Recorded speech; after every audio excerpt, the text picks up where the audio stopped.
Okay, Carl, the reason that I brought you here is to talk to you about something that's on my mind. I'm just gonna put it right out on the table. Where do I start?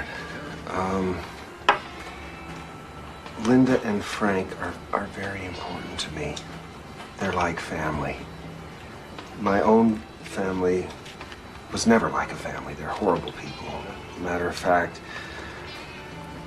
for years I prayed every night that my father would die. And finally I realized through a lot of therapy that I was wasting my energy on hating him. So now I just don't care. But you see, you and I are a lot alike. As strange as that may seem, I don't mean physically or even mentally, really, but, well, emotionally. Actually, the hand that we've been dealt in life, we're different. People see us as being different anyway. You've got your affliction or whatever, and I, well, mine's not as easy to see. I'm just going to say it. I'm gay. Does that surprise you? That I'm gay? You know what gay is, don't you? I don't reckon. Homosexual. I like men. Sexually. Not funny, ha-ha, funny queer. Mm-hmm. Well, that's a very offensive way to put it. You shouldn't say that, Carl. You were taught that, weren't you? I've heard it said that way, yes, sir. Mm-hmm. Anyway, it's hard to live gay. That's the right way to say it. In a small town like this. I've wanted to leave many times, but because I love Linda, Frank, and a certain other person, they've kept me from leaving. Look, anyway, I'm rambling. If you're going to live in the Wheatley garage, you need to know it's not going to be easy. Doyle is a monster. Not just a closed-minded redneck, but a monster, a dangerous person. And I've told Linda that one day that man is going to hurt her and that boy. Maybe even kill him. I see it in his eyes. I'm very in tune. I'm maybe even psychic. But Doyle is going to make your life hell.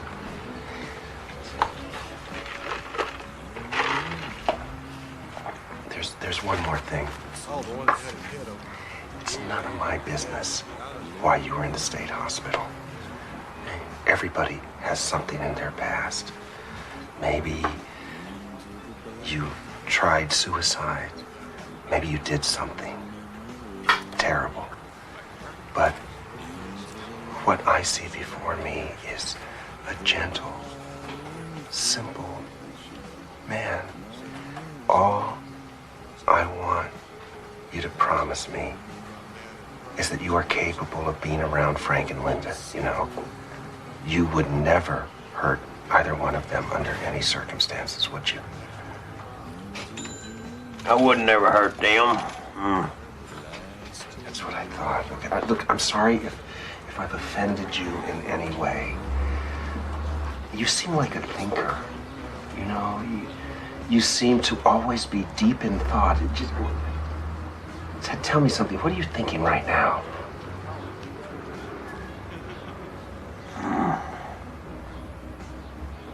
I was thinking I might want to take me some of these potatoes home with me. Oh, how about before that?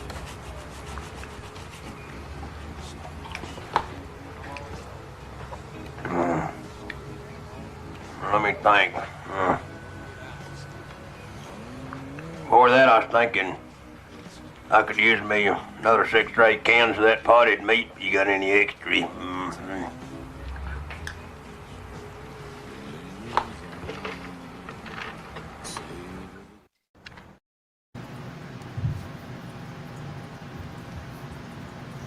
Alrighty then.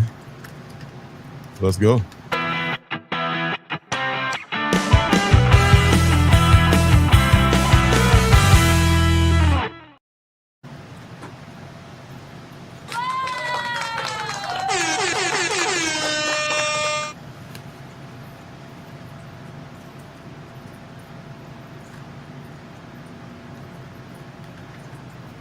Good evening, good afternoon, good night, wherever you are. I'm Lorenzo. This is my good buddy, Phil of the Suburbs. And we're here to bring you the Wednesday new comic book live stream, and it is brought to you by the Alternative City Shop. The Alternative City Shop is where you'll find comic books, t-shirts, and some one-of-a-kind artwork by yours truly.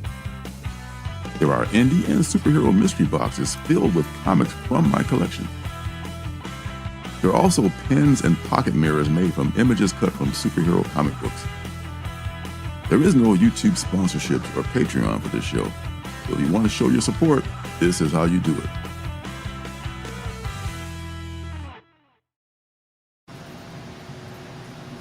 And in case you didn't know what that was a scene from two of the greatest actors you might want to run into from Sling Blade. And it's Billy Bob Thornton and what's the late John Ritter. Ritter, thank you, John Ritter. It's like Kristen Ritter, only no relation. Okay, Yeah. John Ritter. Yes. I think his son Jack has gone on to do other things in yeah, acting. I think he does have an acting son. Yeah, that's true. Yeah. Yeah, I love that Sling Blade movie, man. It's like That's the first time I'd ever seen him, Billy Bob Thornton. And when I saw him probably on the talk show circuit at the time. I was like, that's not the same guy. Not the same Why are guy. you showing that clip? That's not this guy. He just morphs into that guy. It's like kind of just. Yeah. Wow. Like remember that potted meat and them French fried potatoes. I've been in the nervous hospital. Support your local gas station. Yes, right. Potted meat snacks. Potted meat. Turn me loose. Said I was well. Yeah, great. I mean, he does a good job at almost everything he does. Usually he's playing a bad guy, but this time he was this more sympathetic character. I think that was his biggest, role to date in his career at that point in time. He'd done other stuff before that, but yeah, I couldn't remember anything. I couldn't remember anything. Wasn't he with Angelina Jolie at the time? May have been, if not at the time, definitely not long after that. Yeah, so he's not at all the same guy as Carl. No.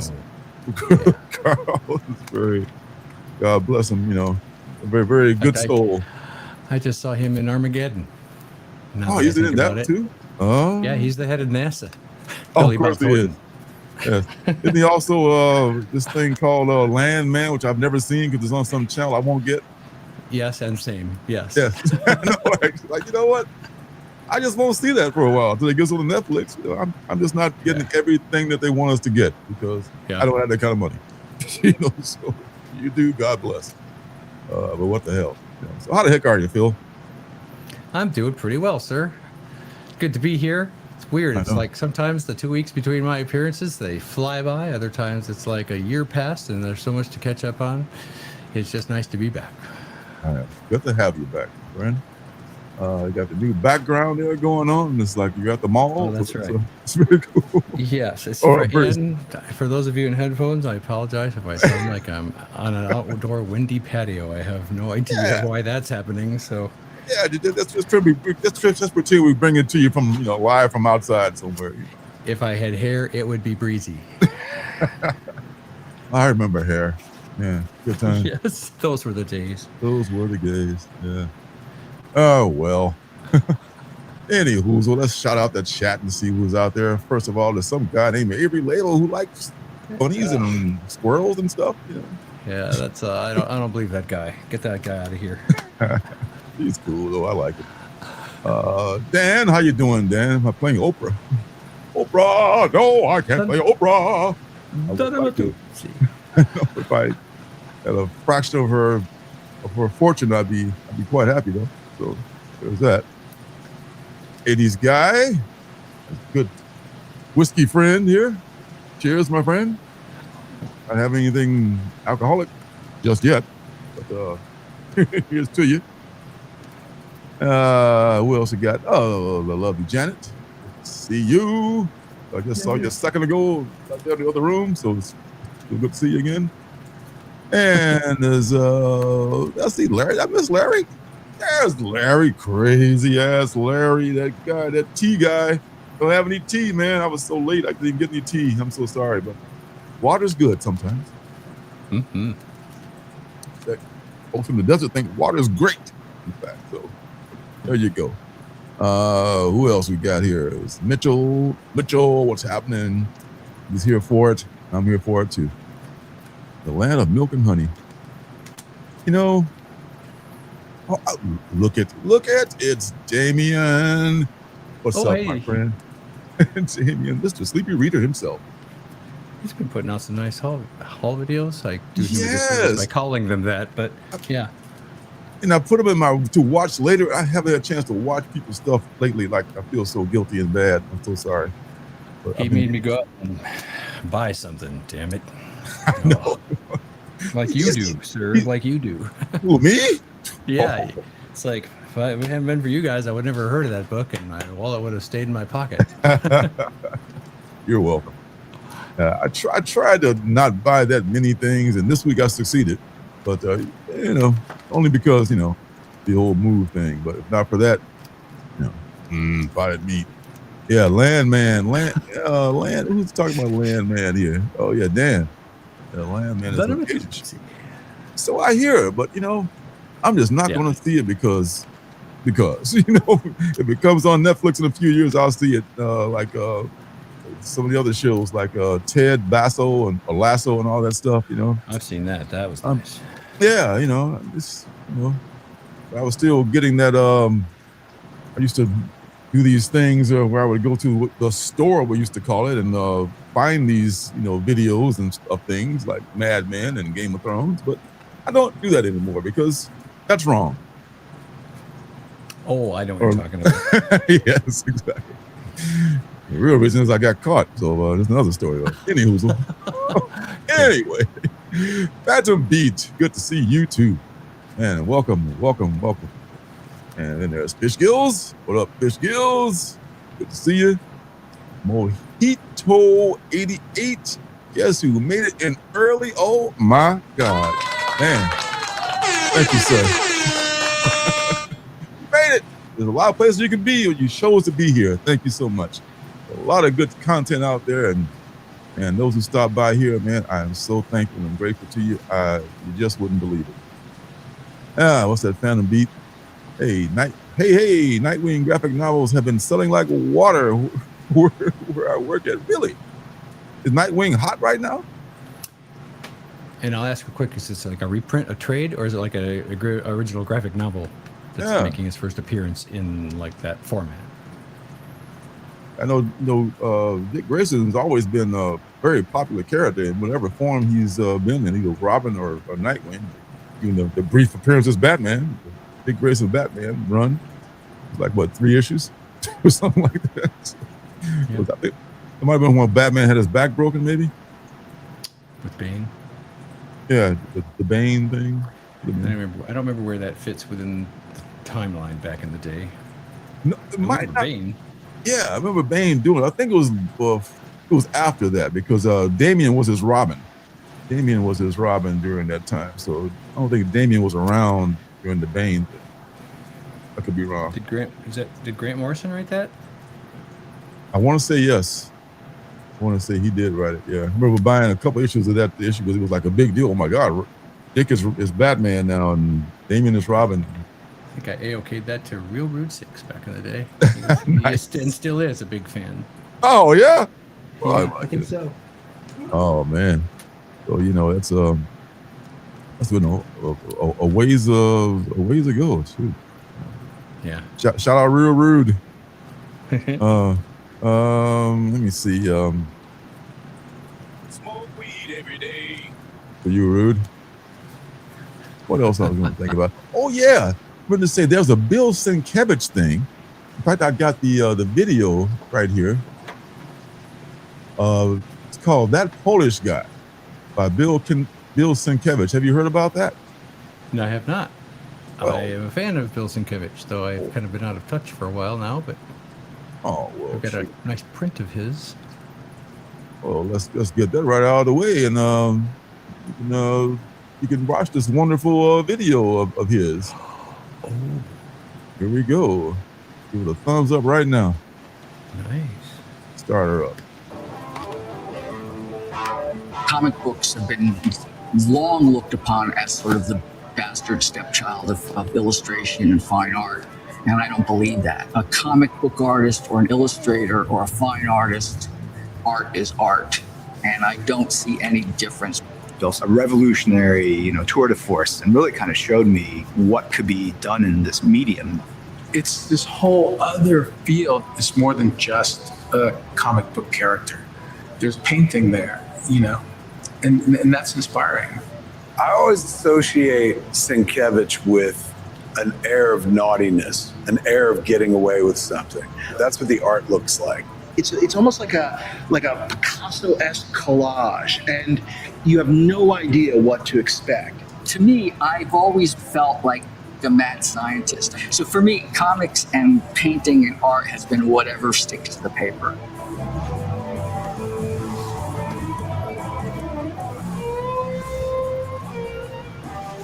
There were people that painted comic pages, but not like Bill. He pushed the form forward. Well, his work transcends comics. If that's a thing to do, his work definitely does it.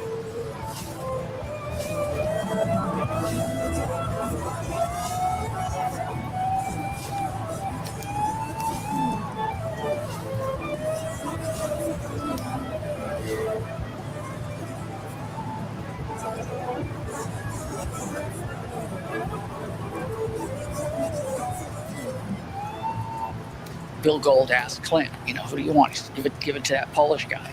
And when I heard that, it was one of the best days of my life, having Clint Eastwood refer to me as that Polish guy. So I said, that's going to stick.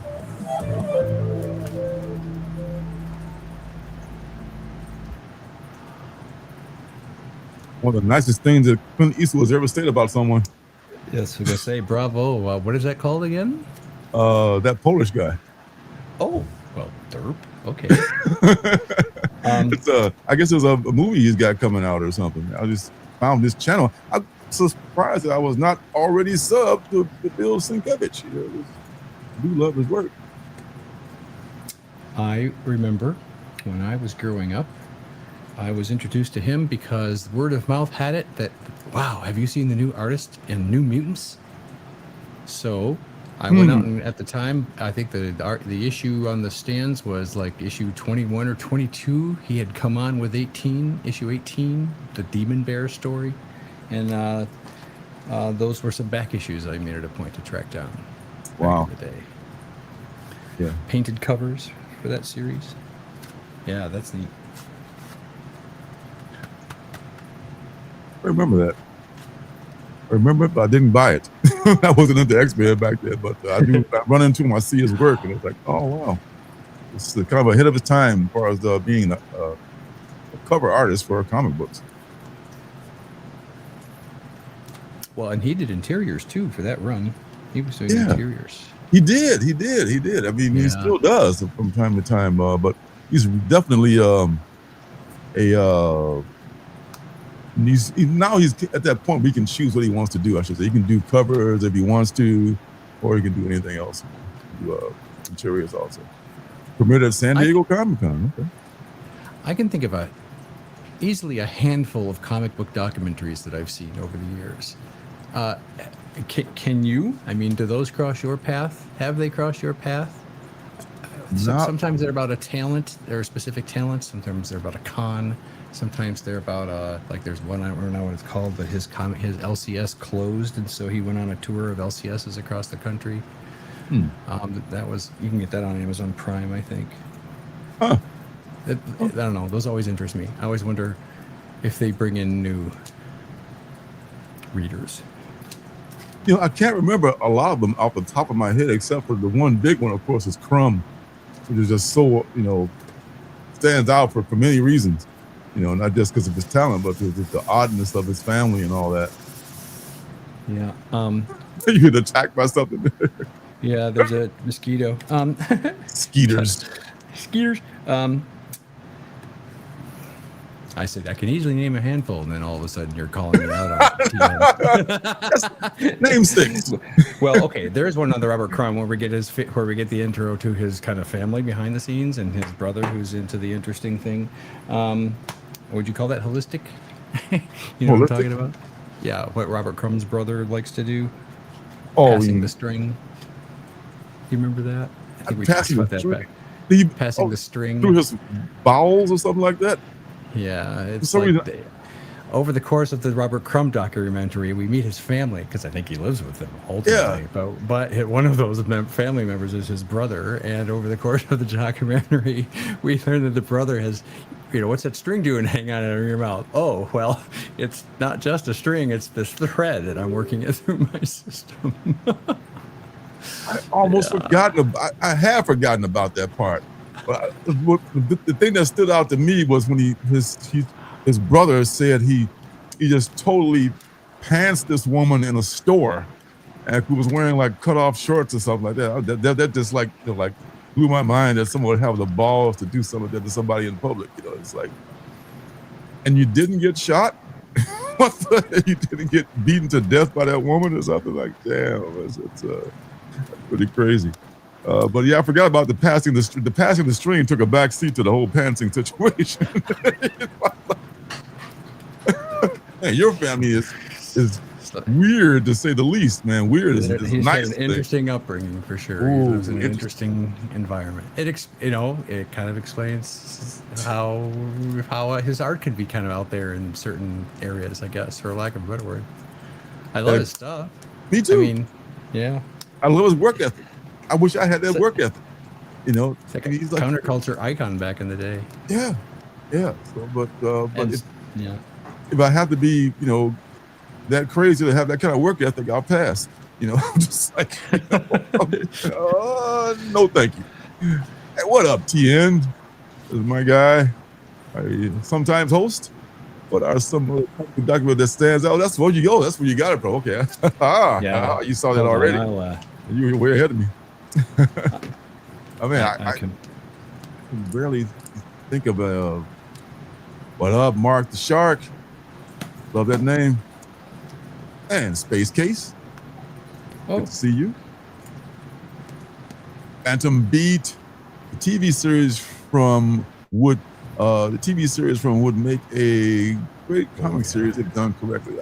I suppose so.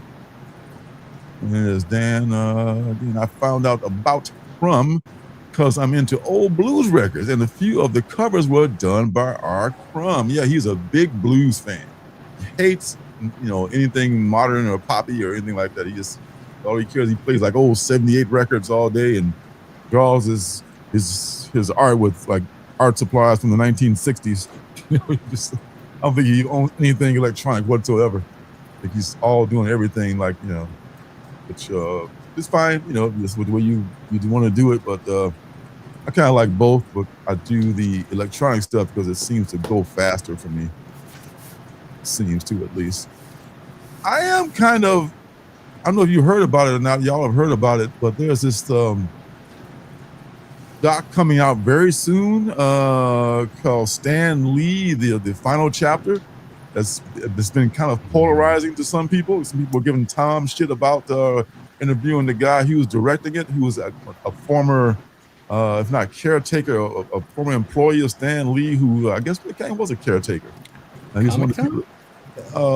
Comic Tom did an interview with the director of Stan Lee, the final chapter.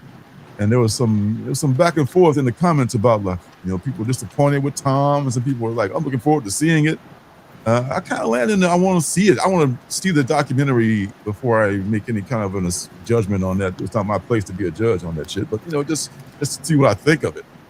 I know he was, if I remember, he was kind of the center of some, tug and pull legal stuff with family members and or other property owners, for lack of a better word. Okay. Exactly that. Family members are not painted, I would imagine, not in a great light, from what I've heard about it. Even have not seen the movie. I've already heard that, family members, without saying any names, are not in the best light. And definitely some of the people that surrounded him were just vultures and just like the worst people. Well, I remember it being kind of making the headlines in odd ways, and it's all a matter of court record, ultimately. Mm-hmm. Yeah. I mean, there was even people, making allegations of elder abuse as far as that Yes. goes. And I so, remember that. yeah, Saying he had signed things under duress or given away rights under duress, or maybe, I don't recall, but yeah, that's true. Yeah, and that's why Crumb, at least referring to Crumb, Dan, I think is he will not survive in this area of political correctness. No. Yeah, that's why he's in France. I mean, he loves it in France. I guess he's been there for many years. That's where him and his wife moved before she passed. He was over there. I don't think he was there at the time that film was made, but No, I think he was thinking of going there at that time. He was before he moved. Yeah, I remember he moved afterwards. You would hear him talk about other people in the business, like, you know, the guy that draws the Freak Brothers. He's an idiot. You know, like, really? Yeah, he doesn't like anybody. He's very much a curmudgeon. Interesting. I loved all those I shouldn't say little. I loved all those titles back in the day. Me too. And part of the mystique of them was that I had to walk into a head shop in order to order them or buy them. It was weird. It's like never before or since had I ever been asked for ID. Sometimes I couldn't see them depending on who was working behind the counter. It's like Fabulous Freak Brothers and Fat Freddy's Cat and Zap. Oh yeah, I mean that was a day when I think underground comics were, I want to say, like, it was expensive. It was like $1, or back when regular comics were like, you know, at least like 12 to 20 cents. They were like already at $1. They cost a lot of them were like probably self-published. Oh sure. Or, and I guess Kitchen Sink's the only press that I can really think of that was consistent in those head shop comic book boxes was Kitchen Sink. Because Dennis Kitchen is the guy buying Kitchen Sink. I want to say that's right. Yes. Yeah. Cool stuff, man. The Fabulous Furry Freak Brothers, Harold Head. That may have been like a Kitchen Sink. Anus Clinching Adventure with Harold Head. Is he flying like, you know, a big bomber full of weed from Vietnam or to the States or some shit. You know, it was like, I thought that was just one of the coolest comics I've ever read. Good times. All right, you picked up some stuff this week, or did you come off the wallet stuff, or no? Well, it's interesting. I did place an order at In Stock Trades. If you guys have never gone to In Stock Trades, it's a great place, in my opinion, to find books, usually hardcovers at 40% off on average. So it's a good place to get omnibuses or omnibuy and those types of things. But what I did, I went looking for this in omnibus form, but couldn't find it. So, and I've never read these before, but I got I ordered Volume 1 and Volume 2. Volume 2 has yet to arrive of Uncanny X-Men, Marvel Masterworks. The first time I bought an Uncanny X-Men book off the rack, it was issue 123. And I bought that because Spider-Man was making an appearance, and I was into Spider-Man. And that was also the introduction of my favorite villain, Marvel villain, is Arcade. That's the issue in X-Men 123 where they're all captured and held prisoner in a giant pinball machine. And Arcade's, it's called Murder World, I think. Anyway, the trap that he has built for them. They did a callback to that a few years ago. Marvel did. I had never heard of Arcade in the Murder World, and new. Yeah, he's kind of an obscure villain, but I just came in at the right time, and there he was, and he kind of stuck in my head. Anyway, even at the time, I really couldn't afford those back issues, so I never went back and actually read the original books, and now I'm going to. How many does that collect? This collects Giant Size X-Men, which is really where it started, and then it goes on to X-Men 94 through 100. Wow. Okay. Or no, yeah, through 100. So a total of 8. 8 books. Okay. Yeah. There's a lot of back matter and stuff, which I don't really care about, but yeah, some people they have to fill out the rest of the hardcover somehow, you know. Yeah. Let me know what you think of that X-Men Giant Size when you finish it. Okay. Just the first one, the first issue. I know. I've read 94. And I've read Giant Size. I haven't read all the other ones. Okay. So everybody talks about it in retrospect. Oh, Claremont, what a fantastic run! And I'm not saying he wasn't. I'm not familiar with it in the broad sense of the run. So maybe I'll stick with it and keep going. Yeah. Oh, and just side note, the binding on those Marvel Masterworks editions. Yes. A+. Tight, huh? Yeah. Ooh. Those will take a beating. Oh, got about 5 or 6 of those actually. Might have to. Yeah. I think maybe you're paying for the print quality, and I guess you're getting money's worth, in my opinion. Yeah. You get high quality print, like super, because on the newsprint it didn't look the same. No. Now you got like a book you can just hold, not worry about the value of it. I think they do kind of hold their value, those masterworks. I mean, they're not like I think increasing in value. They go out of print. In fact, this is not, I don't think this is the first print. They went and redid them, and I think they remastered, for lack of a better word, when they went back and started the renumbering. Yeah. So I'm kind of I'm thinking like, might keep a couple of those and get rid of a couple of those. What I'll probably do. I can't keep all of them. Oh, that's right. You know what? I was going to say I got a box of comics that I want to send you, but now I'm not sure if you want them. And I understand why if you don't. Yeah, thank you, but no. Okay. All right. I'll just have to send them to Janet then. Yeah, Crumb did do that Big Brother and the Holy Company Cheap Thrills album, and he did hate it. He hated that music, but didn't mind. Yeah, he didn't mind taking it. But I think he feels like he should have gotten more for that cover because it was so popular. I feel like he only got like a small. He got like a RS for higher rate for that album cover, and that album cover just like was everywhere. He's probably thinking, "Damn, I should have charged more." I think he had like regret afterwards. He did a great job on it, but he just he hated the music. I guess I don't know. Maybe he conflated the music with the art and all that stuff, but I don't know. I thought it was. I love that album. That Janis Joplin album, especially the combination of the two.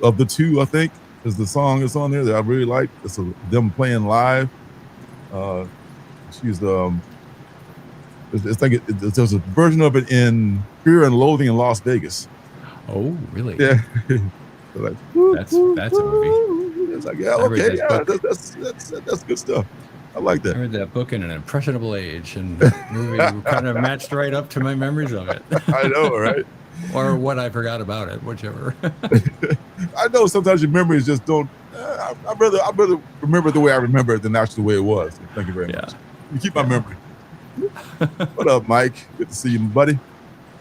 And the folks in the house, and I didn't get a whole lot of stuff, as you might imagine. I thought. Next Wednesday, I'm getting my monthly My Comic Shop shipment, but I won't receive it. They're shipping it next Wednesday. I probably won't get it until 2 weeks from now. So, man, I'm gonna be. And I've asked you before. Do you get those monthly? Mm-hmm. Those are monthly. Okay. Monthly, but it seems like when I get them, the books are like 3 months old. It's like they've been sitting there for so long. You're like, oh, I got this book that's been out for like 2 months already. Because it takes a while for them to get around and ship it. Which is fine. It's new. It's new when I get it. It's like when I'm watching the ball game, on tape. I don't care. It's not live. How far in advance are you ordered out? In other words, if you never ordered another comic right now, how far into the future would your last book arrive? Probably 3 months. I'm thinking maybe. All right, that's what I was thinking because that's maybe That's when how far in advance previews comes out. As I ordered 2 books this week, 2 weeks the week before. I'm ordering like 1 book, 2 books, so at some point it's going to be like, drip, nothing. And you're not talking FOC either. You're talking when the book was originally solicited is when you're pre-ordering. No, FOC. I always go to the FOC. Oh, it is FOC. Oh, I always go to FOC because that's the last chance, and it's just too much to go every week. And no. Just give me the last chance to get it, and I'll get it then or not. Okay. I wish I'd taken the attitude before. And when you're doing the FOC, are you literally doing it on the My Comic Shop website? Do they have like an FOC page or something that helps you do that? Yes. Here's your last chance kind of thing. Between My Comic Shop and what's the other thing? Gosh, what's the other thing? What's the other thing? Anyway, it's some other website that actually has League of Comic Geeks. No, you would think it would be the League of Comic Geeks. They helped me with the previews for next week's books, the curated list. Okay. But my LCS runs my pull list through League of Comic Geeks. That's what I hear. A lot of people do that. There's a light. It was a little dark in here for some reason. God, what is that? Gosh, it's some website. It has it actually separates. See, my comic shop has like every book that's coming out under each publisher, whereas this website, which slips my mind right now, has like only the FOC books on there, and I can pick the FOC books much more succinctly. And it's like, oh, I don't want that, don't want that, don't want. Oh, maybe that one. All right, because it's much easier to pick, and I'll go to my comic shop and order it. So. Yes. Okay. Yes. Effective filtering is a handy tool depending on the website yes. you're at. Right. Absolutely. Yeah. Absolutely. Oh yeah. What did I get? I got 3 books actually. One of them is Ted OK #6, the final issue of his Ted OK. Are you up to date on that? Reading them? No, I've only read to the second one, so I'm going to reread probably the first and second one again and just binge through the whole thing. I love limited series because you read them and they're done, and you have to like read them right away, because they're ongoing. You get behind on ongoing series, man. They say you're 12 issues behind. Yeah. Forget it. There goes your summer. There it is, right there. And this other one that you were talking about called Foundations. Jonathan Hickman. I was able to find that. I remember you saying like it might be kind of a hard to find thing, but I found a few copies. Okay. A few copies of it. They were there. Nick Spencer or Jonathan Hickman. I haven't had a chance to read it yet. It looks like it's a good read too. It's not that one thick. shot. Yeah, and it's a one shot. I may love one shots more than I love limited series. Having said it's a one shot, I believe it's like the kickoff point to like, a multiple creator universe, shared universe that's forthcoming. I think. So it's in ways it's a pilot. Yes. Good way to yes. Yeah. They're floating it out there to see what happens. Yeah. Running up the flagpole, see somebody salutes it, one of those deals. The last thing is last week's penultimate book, which is from Christian Ward, The Patron. Can't wait to read this. It was a really good premise of this rich patron who was actually knocking off his artist because hey, that's where the money is, right? Yes, dead artist. The value of your painting goes up when the artist dies. That's just good business. That can't be an original idea. That's got to have happened in real life at some point in history, right? Music and arts and anything else where I can take all your shit and get the money for it. Yeah, after you're dead. Oh, was that then? I remember my first year in college, I went to Detroit Film Theater. I saw Fear and Loathing and Naked Lunch in a double feature. Wow. And I left my brain on the theater floor after that. I was gonna say there's a pairing.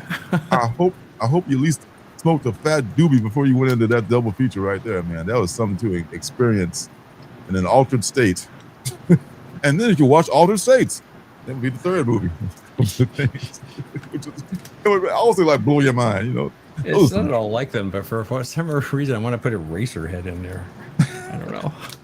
Quadruple feature. Quadruple feature, add a big vat of coffee to that so you can stay up and watch it, all those 4 movies. I want to see Naked Lunch again, though. I remember it being like super weird and based on William, what's his name? William S. Burroughs? William S. Burroughs, yeah. Is that the one where there's like a giant ant sitting next to him talking to him in one scene? Or a roach or something like that. A roach or some insectoid individual. He's like, huh? Who the hell are you? ASK, my nearest LCS is half an hour each way, and that's with no traffic. Wow. Man, you might be farther away than my LCSs, and I'm out in the boondocks. I'm way out in the boondocks, man. I can get to probably Danger Room in 20 minutes, one way. That's just driving, you know, with a little bit of traffic there. So yeah, we're pretty close. Was this Avery? I'm up the street in the Lansing area. Oh, good to know.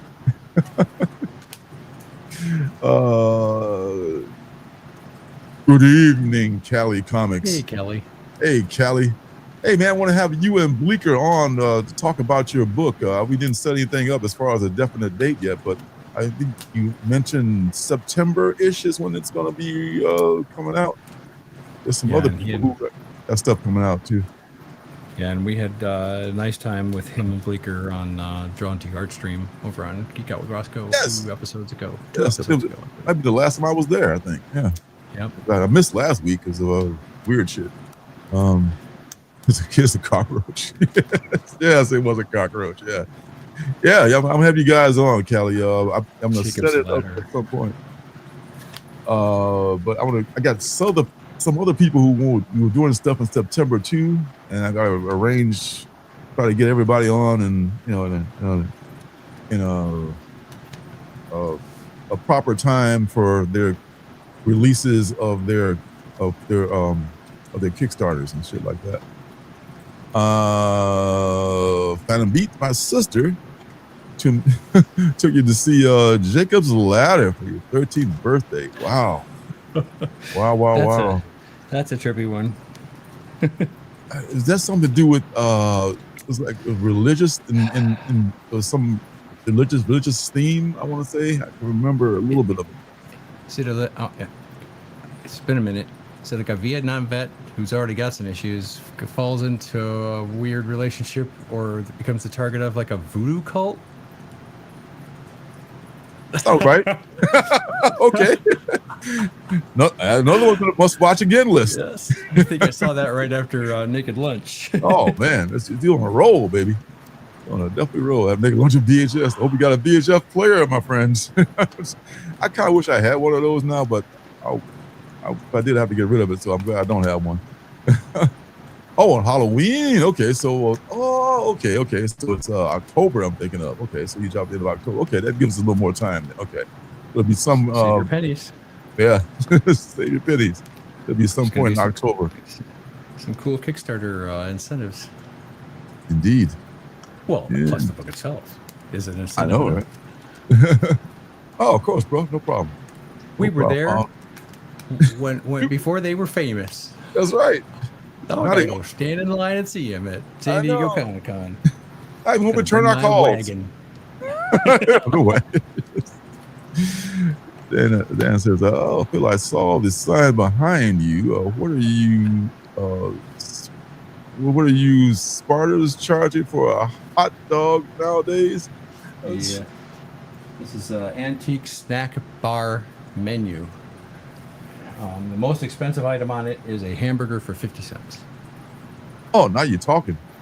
Knock Good yourself times, out. man. Oh, what year was that? McDonald's hamburgers used to cost. I remember seeing old McDonald's. No, McDonald's.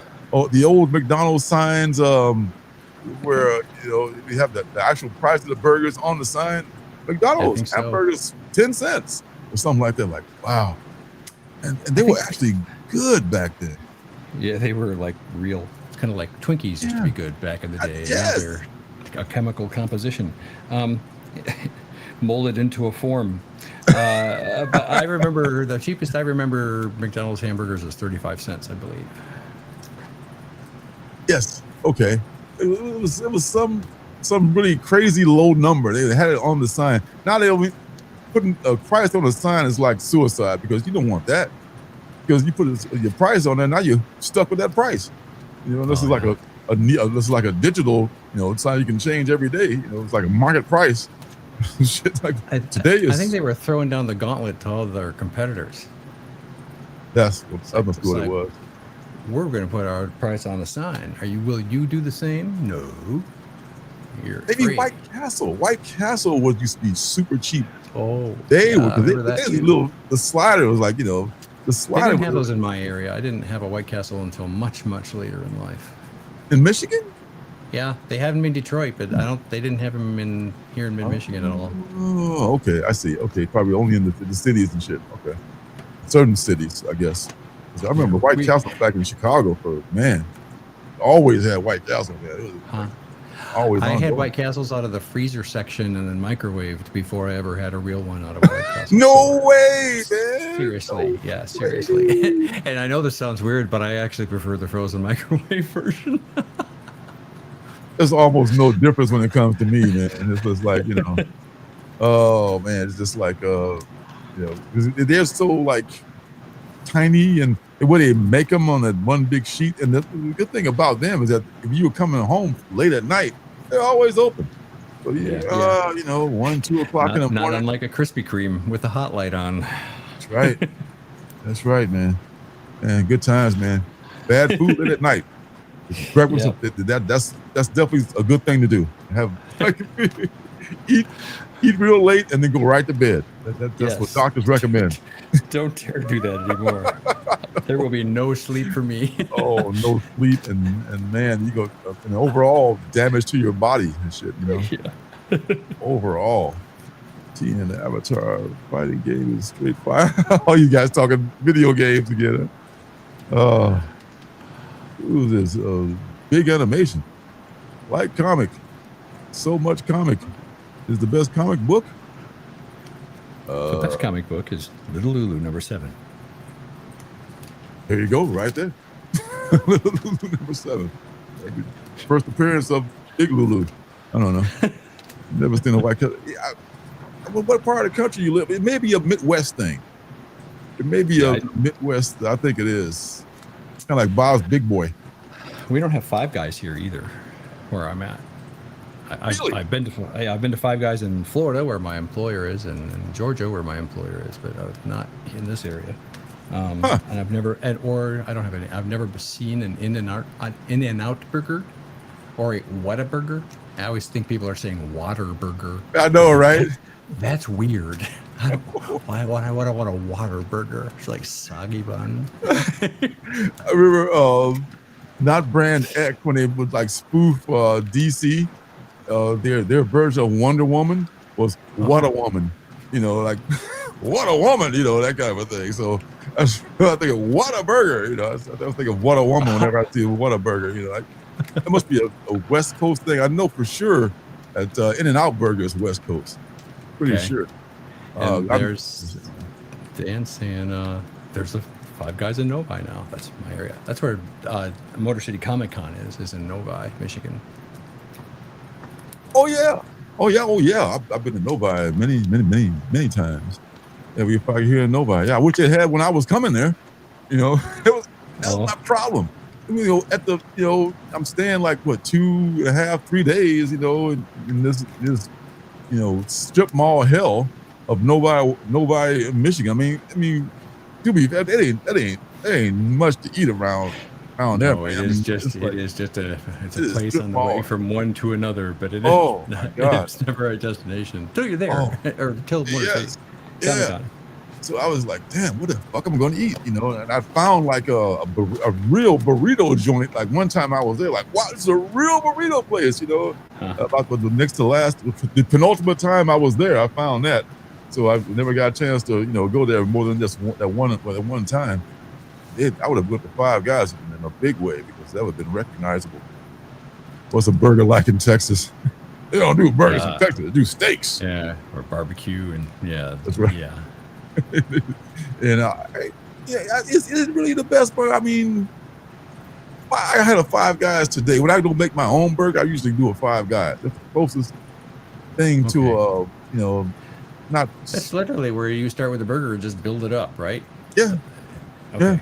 It's just you get all the toppings are free, and then they give you like a ton of fries, man. The fries are all hand cut and not fried in peanut oil only.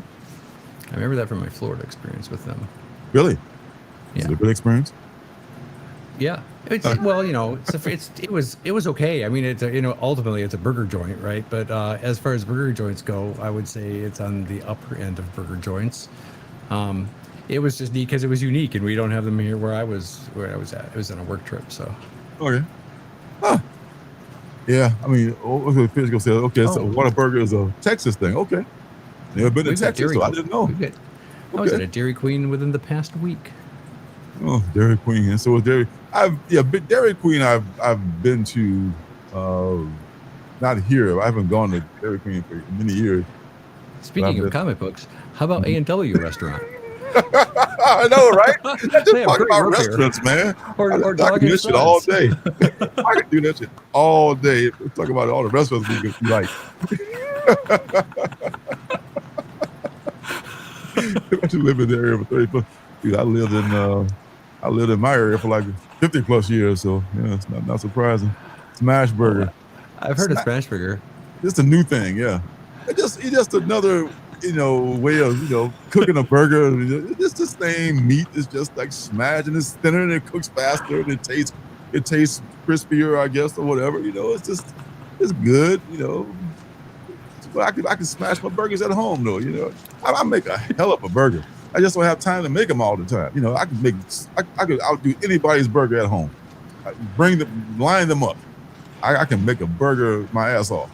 So I can just, I have no problem making it. But as far as time, it takes time to make that shit and make it right, but it's so easy to just have somebody else do it and buy it, and we're done. It's all being smashed in my face. I risk totally. I risk. My face. I risk doing a tangent away from our comic book conversation. But I recently got like a round egg mold that you just stick in a frying pan, and I've got like breakfast sandwiches down to a 5-minute thing now. Yeah, I know. Yeah, you have some of those molds that you pour the egg into that they make the little McMuffin style thing. It's just a metal circular mold that just and with a handle on it. You just stick it in the frying pan. It's a metal that the frying pan will heat up, so it itself is heating up and cooking the sides of your egg. And yeah.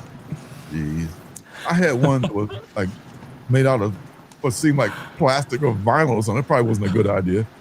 It was probably like heating up and leaving traces of the vinyl in my food and shit. I'm glad I didn't use it a lot. It's gonna come to reset the show, get us back on track. It doesn't sound like a challenge to me. I will absolutely make the best burger you ever tasted. The burger's so good, you slap your mama. Man, that's a good ass burger. Love that burger. And the comments and reviews and the Pampered Chef edition. Yes, that is me. I am the Pampered Chef. Welcome. Yes. Oh, yeah. I love to cook, though, man. That's one of my things. When I was a bachelor, I didn't have any money, and I couldn't eat out, and I didn't want to starve. So I learned how to cook. So I've been back to cooking since then. Out of necessity, right? For real. For real. Yeah. Cows are delicious. This is some award my mom. I'm a pretty good reheater or microwaver. Lately, I've been a good salad builder. Yes, so salad. Yeah, just be careful where you get your salad from these days, my friend, because That's for sure. I think I'm done with salad. To be honest, I don't know Wash about that stuff extra good. I've been blessed to have a wife who's a gardener, and we've been blessed to be eating up until the last month or so. We've been going out in the garden and getting kale every day for dinner. Every day. Yeah. Every day it's just kale growing like there's no tomorrow. In fact, I don't know if it was bullpucky, but I saw headlines that Michigan had one of the highest case counts in the country. We're number one. Yes. At number 2. Yeah, we are full of shit up here. That's right. It comes to number 2. We're number 1. But not for long. Look out. Look out. The rest of the nation is catching up. Oh, man. That's right. All right, so enough shenanigans here. Let's do the What's Good segment before we lose the non-culinary crowd. Yes. All right. Woo.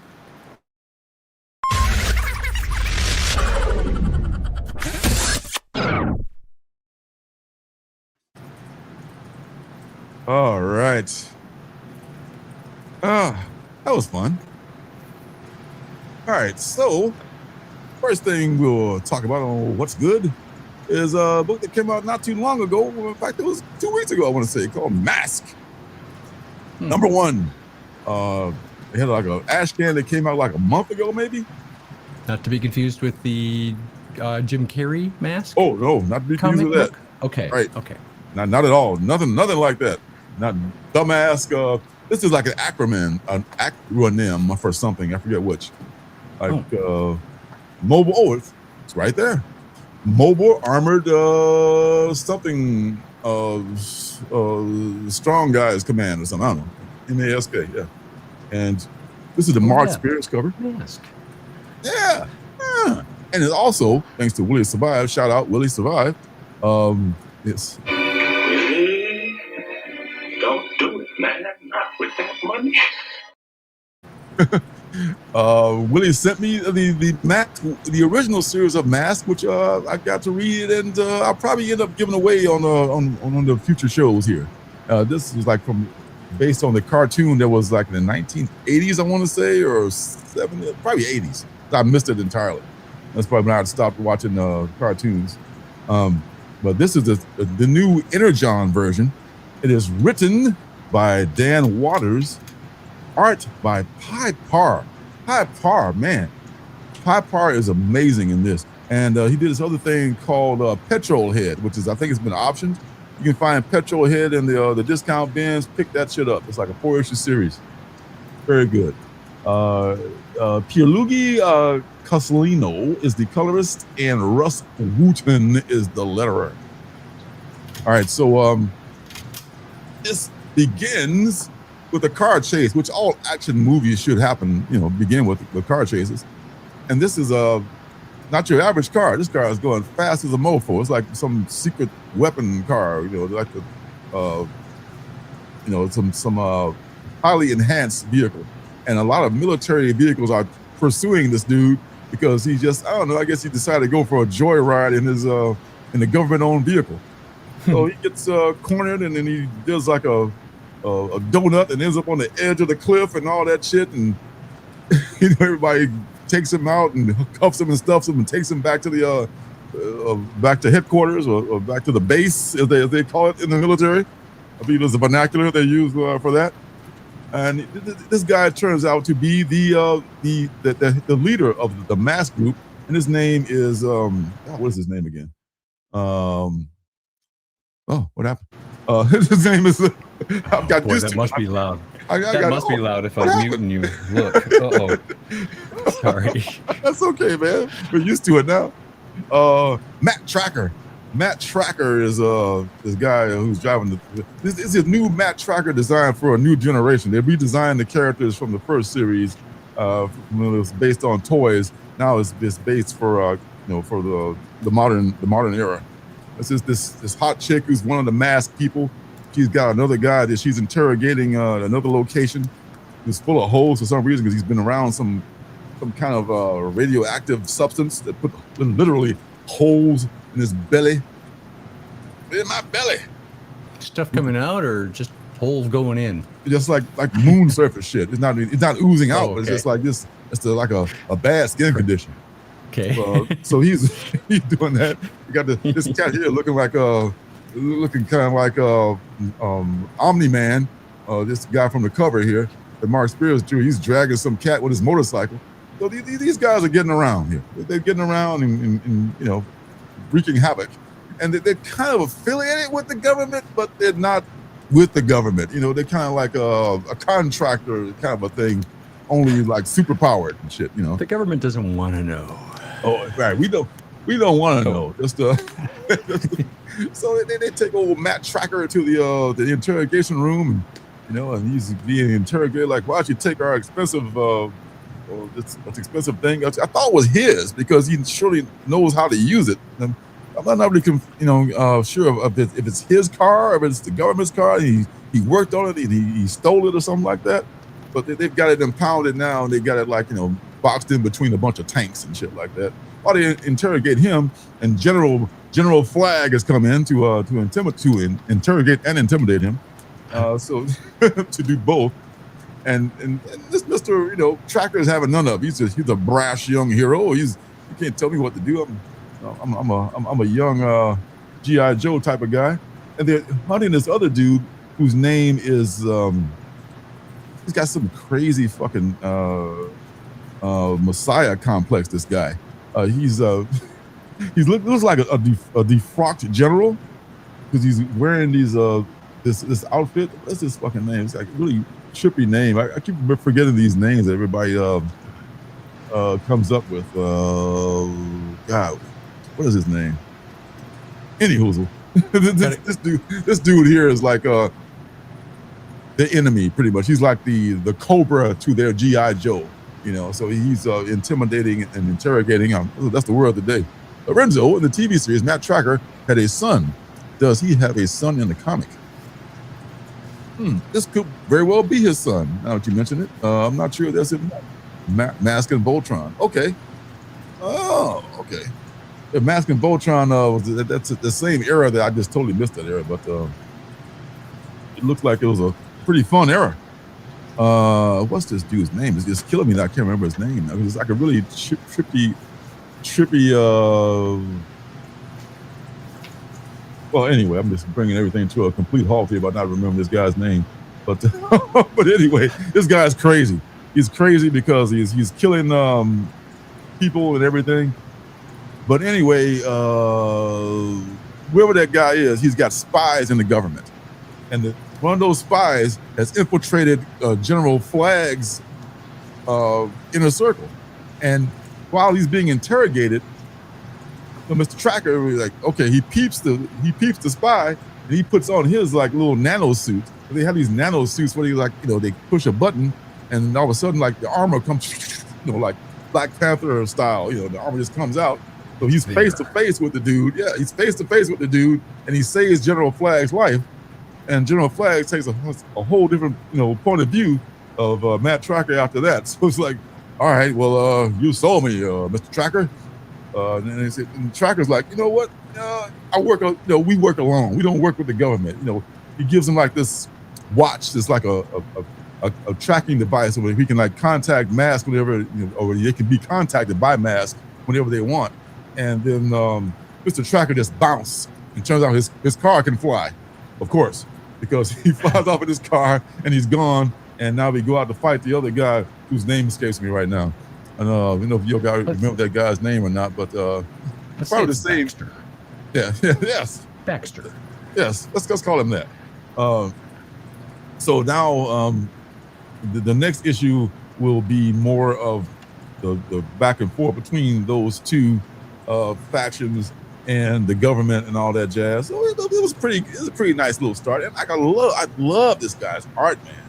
Pi Par is just and it's so fitting of a superhero kind of a book, he does superhero books great because and if you ever get to see the other book, Petrol Head, it's kind of a cutesy, little thing. And so his style changes, but it looks really, he's adaptable. He's really good.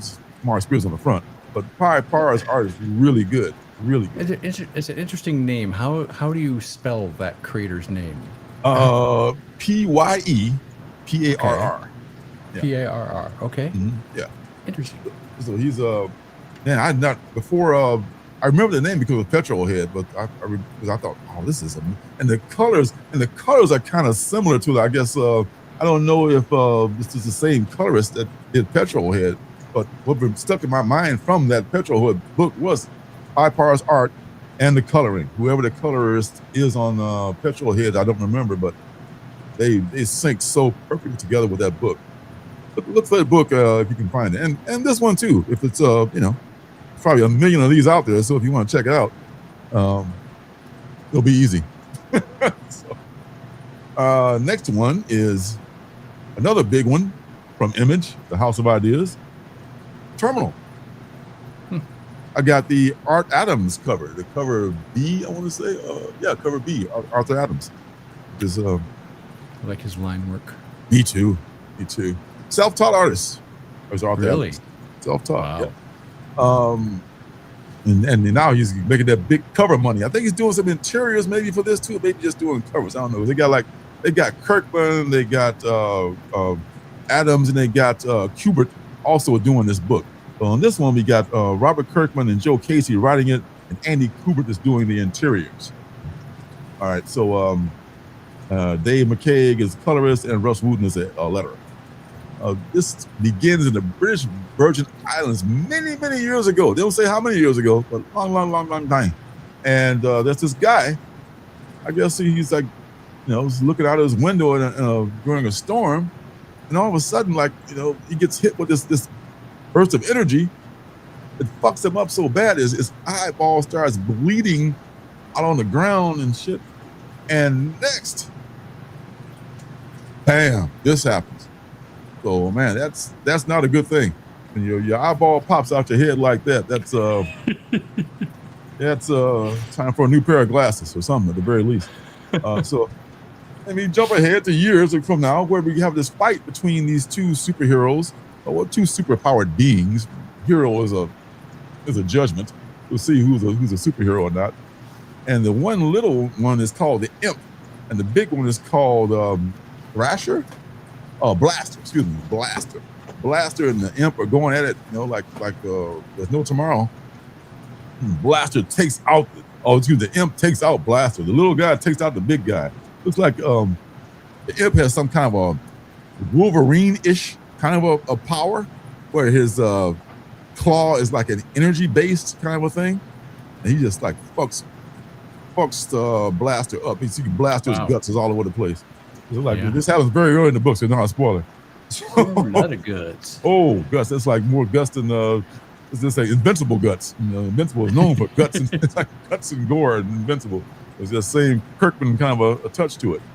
So there's this other lady, that man's Visine. Thank you. Oh my God. Oh, and this lady is like she's doing her computer thing. I think she's like what is she? She's a reporter or some kind of a researcher or some. I don't remember people's occupations. Just all like just regular jobs and shit like that. She's got a regular job, and then she's approached by some people. Like, well, we gotta get with you because you're the sister of this person, and then all of a sudden she's attacked by the Imp. The Imp comes out of nowhere and kills this guy, and then about to do the same to her. And then her sister shows up, a sister whose name is Ari, I want to say.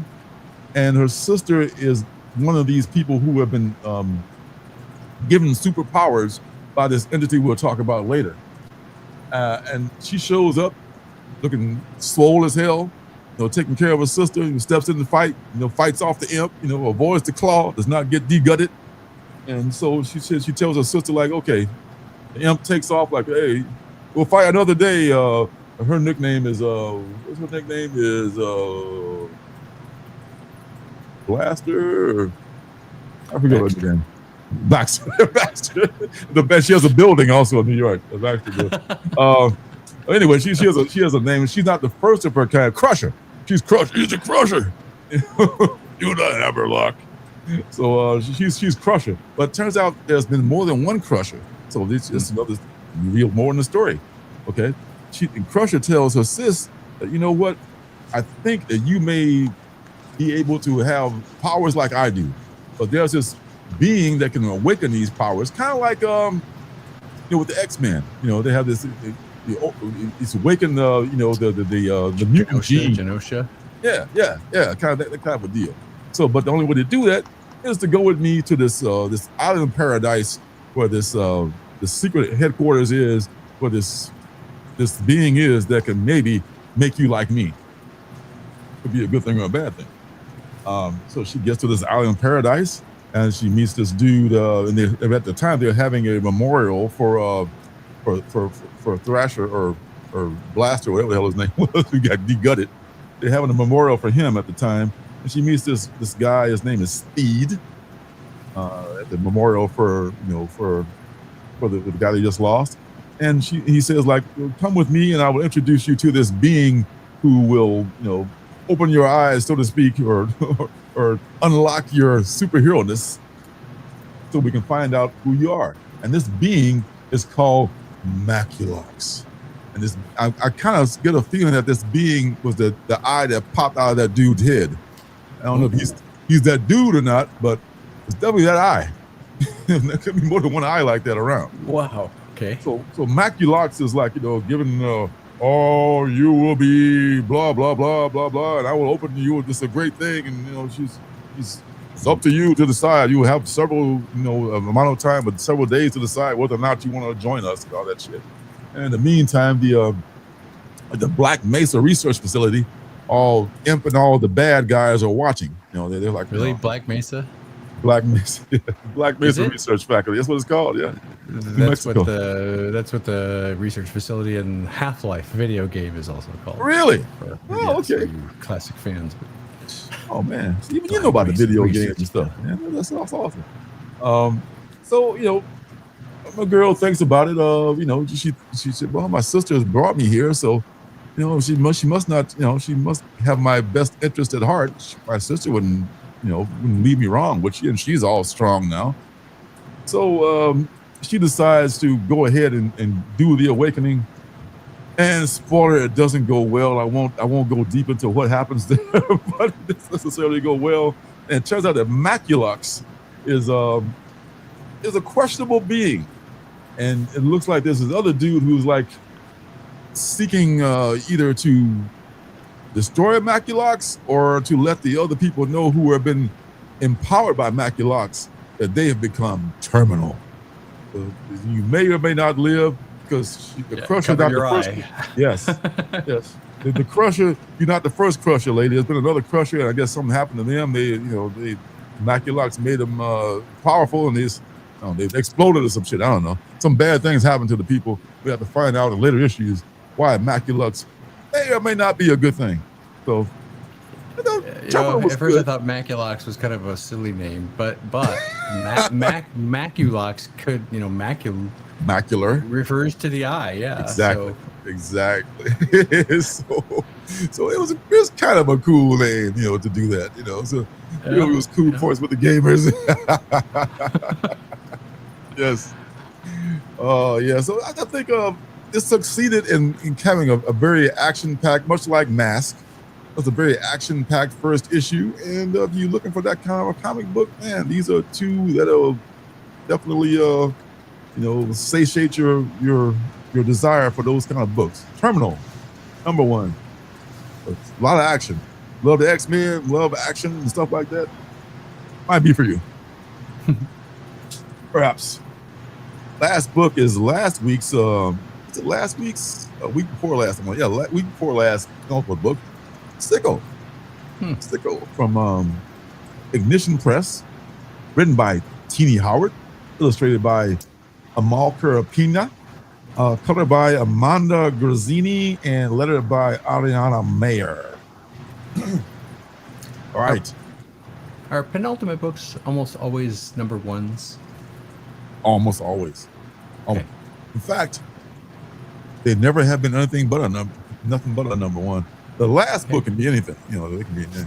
But the penultimate book is usually a premiere of some kind that's never been out before, so it's kind of like new and maybe overlooked. I mean, that's one of the criteria I use, which is not very many, is that it must be possibly overlooked, not overhyped, and I think it deserves more attention. So that's what I would do that's why I usually, one of my things I use to pick a penultimate book is that. So this lady is, she's always sick. Just, who would have thought, huh? She's always like, coughing and sneezing and, she's just like, so this is one of those things that jumps back and forth too. And, I kind of have a love-hate relationship when books do that. When they do it too much, it kind of confuses me. But when they do it just enough, sometimes it'll hit just the right note. In this case, she's in a gas station, somewhere, bumblefuck, and she's buying medicine off the shelves, and there's little kids in there and shit, and all of a sudden, people show up looking for her, like look out the door, and oh shit, there they are, they're looking for me, and she's walking around with a cane, hacking and coughing and all that shit. Why are they looking for a poor little sick woman like this? All right, let's flash back and go to a before time. This is when she was going through all kinds of treatments for her symptoms. They couldn't find anything that's wrong with her. In fact, the doctor just said, when they can't find anything, they just throw up their hands, man. They can just we just give you steroids, like that's always the fallback thing for a doctor. Antibiotics and steroids. That's all we got. We just throw that shit at you. We don't know what it is. And that's where they're at with this one. In fact, they're telling her that maybe you need to get your affairs in order. Maybe you need to just check into a hospice because we can't find out what's wrong with you and it's not getting any better. And it makes it so bad, she was actually a medical student at this very hospital where she's getting checked out and everything. So, and at some point, she actually has written out her will and stuff. She's got to move out of her housing because she couldn't go to school because she's so sick. So now she got to leave the housing. Her education is on hold, if not stopped altogether. And at some point, we flash back once again to the present, where she is on the standoff with all these people who are not exactly the law, but they're with this operation who know what's wrong with her, so they don't want to kill her, but they want to apprehend her. So what she's able to do is she's able to use her immune system as a weapon. Her immune system is attacking her, right? But she can get temporary relief if she sicks it on somebody else. She's got a power to just radiate, sickness. There's a blast of sickness for your ass. Get off me. And then all of a sudden, you get the sickness and she's okay for a little bit, They don't really want to kill her. They want to study her, So now you flash back back to the past. She was have one of her episodes. She's on the stretcher and people her fellow medical students are hey, didn't you used to be a student here? If I used to be a student here and I got sick, you could just I'd rather die than you bring me back to, like some kind of humiliation or something, people can be cruel, But she meets one person, this guy named Jono, who helps her out. Jono becomes close to her, and he's one of the few people who open up and really actually care about her. So when Jono shows up with this group of people where she's making everybody sick, she has mercy on Jono, and her and Jono eventually take off and run away to try to figure out what the hell is wrong with her. So this is interesting. This is I'm not disappointed in my pick as a penultimate book. And if it's a limited series, which I hope it is, I'll probably ride it out and just finish reading it. So sicko. Not the Michael story arc. Do you remember Snot Girl from Brian Lee O'Malley a couple years back? I do have the Snot Girl image first. I never have read. I've been meaning to get around to reading it. Did you ever read it? How was it? No, I paged through it. It lives up to its name. I know. It's real snotty. Yeah, that's for sure. It came back for it went for 6 issues, but then it came back, so sales must have been okay. I think it did. Yeah, maybe even 12 or 18 issues, maybe. Yeah, because when they do image first, that means that you were pretty good. And yeah, it's like worth a reprint. Well, plus Brian Lee O'Malley, creator of Scott Pilgrim. What's her name again? Brian Lee O'Malley. Oh, creator of Scott Pilgrim. Okay. Yeah. So he's got a little star power. Okay. Oh, okay. That's okay. I got you. Yeah. Gotta read Snot Girl one of these days because she looked kind of cool. Yeah, I don't remember who they had doing the colors. Or I don't. Maybe it was his art, but I don't remember who they had colors. But yeah, that's lots of greens. Life show. Yes. Oh man. Yeah, I know, right? This might be a book you might not want to read while you're eating or something, So, what is this here? Revenge of Pinball and Comic Books out of LA had a daily live stream at different times of the day. Teenie Howard hosted the late night show called Martinis with Teenie.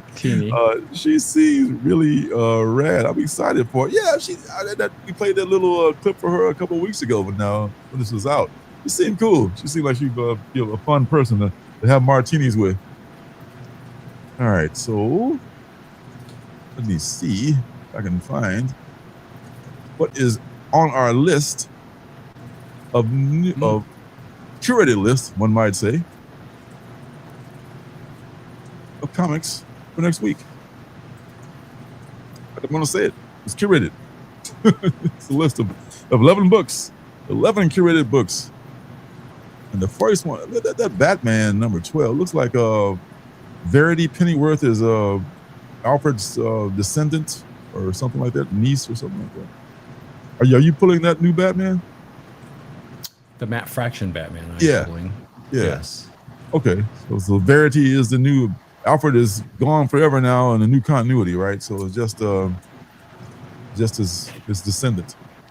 Well, there's a difference between buying the new Batman and reading the new Batman. I have a stack of all the new Batmans by Matt Fraction. Dude. Looks really impressive over there in the corner. Dude. This is the problem with comic books. They come out too frequently. Yeah. Why can't they just come out when we want the next one? I know, man. Oh, my God. It's like print on demand in a way. For real. Print when I want you to. How about that? Yeah, Dead if Man. it's really good, you'll be printing a lot of books, right? Yep. I'm pulling Dead Man. I haven't read number 2 yet. Number 3 is coming out next week. Speaking of books stacking up, we just talked about Mask. Number 3 is coming out pretty soon. I did not read number 2, but I don't know if I'll be following that, but y'all can. It's worth it. Don't do. That's right. That's right. I'll listen to what you think of it. White Sky number 5. I'm dropping it after that one because that's going to be an ongoing, and I'm not going to be going on. Was with it originally? I think it was. Yeah. Well, okay. I think it was. Yeah. Yeah. And definitely the sales of at least to the 3rd or 4th printings now. Number 1 is cemented that fact that it's going to be ongoing. So the last thing. Oh, great. Mary Jane. Face it, Tiger. How many times have they done that routine? Of course, the Queen in Black, Venom Unchained, it's like crossovers with that, but I'm so done with that shit. First thing we're going to look at here is from Image Comics, House of Ideas. It's called Chachu, which I think is Indian for uncle. Quote me on that, but I think that it is. As in India, you mean? Yes, as India in or East Indian. East Okay. Indian. Yes. Okay. Most definitely. Oh, this was at okay. Yeah, I would bet it was because this is the young lady who was Miss Marvel. He's talking about an earlier book. Oh, okay. This may have been too. I don't know, but probably didn't have as big a thing. When I first saw that font here, I don't know why fonts catch my eye, but I was thinking that it looked like Chew. Remember that Image series Chew about the guy who he's a detective and can taste evidence? Yep.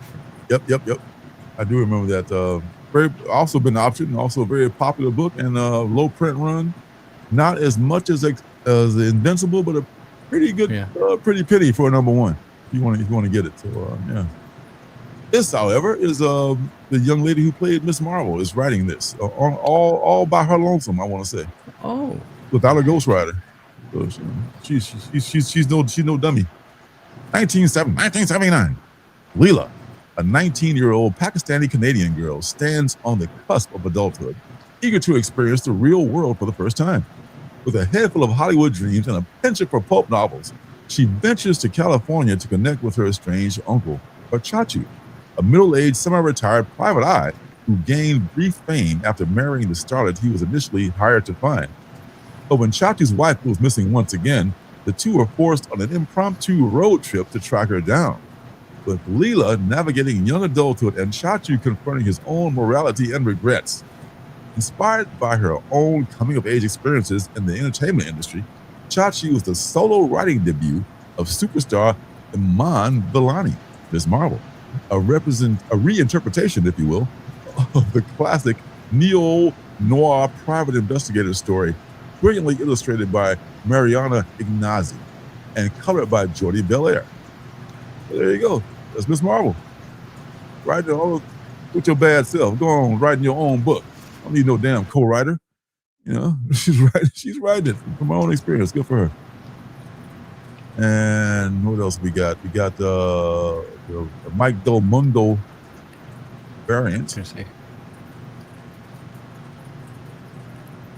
Does it, I'm assuming it's a mini-series? Does it say?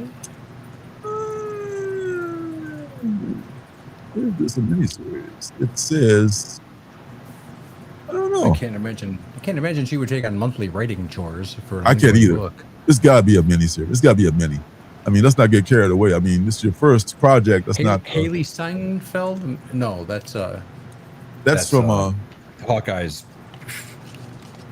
Right. Partner. She's a young Hawkeye, right? She's Yeah. Hawkeye's niece. Yeah. Hawkeye's niece, and also the quarterback for the Buffalo Bills, his wife, was in real life. Oh, really? Yeah. I didn't know that. I didn't know that. Haley Stanfield, yeah. And she's that in must be relatively new. yeah. She's Guess I'll stop calling her. The cease and desist, or it just didn't. I'm kidding. She's too young for me, and that's creepy. It's only creepy if you're not a billionaire. Oh no. Oh yeah, she's in Sinners too. Yeah, she's good. Oh. What That's else right. we got? Mm-hmm. Matthias Baraga is a 1 in 10 for this. Some interesting. Speaking of your fonts, how about that for a hand-lettered font? Yeah, I like that cover. Mm-hmm. It's kind of muted. Yep. And 1 in 25 with Jacob Phillips. How's that for? The giant. I'll see you in my rearview mirror. I like that. Like just hovering there, like she's watching it in her car. Like a cover for a Sean Phillips series. Yes. Christian Ward. Some people don't like him, but I think he's fine. A 1 in 50 for that one. So I don't know if I'll check this out, but God bless.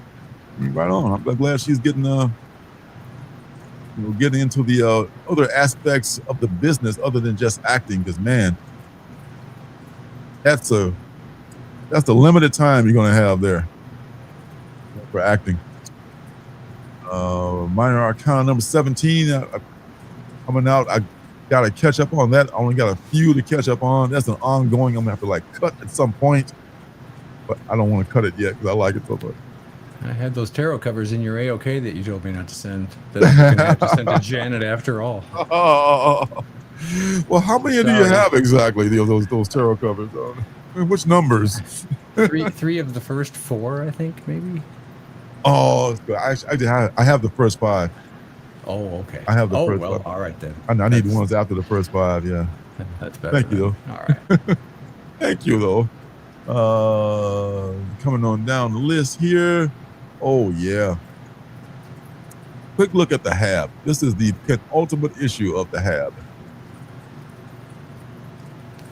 Y'all not reading the Hab. Please explain why. You need to be reading the Hab. Okay. Time. Oh Money. yeah.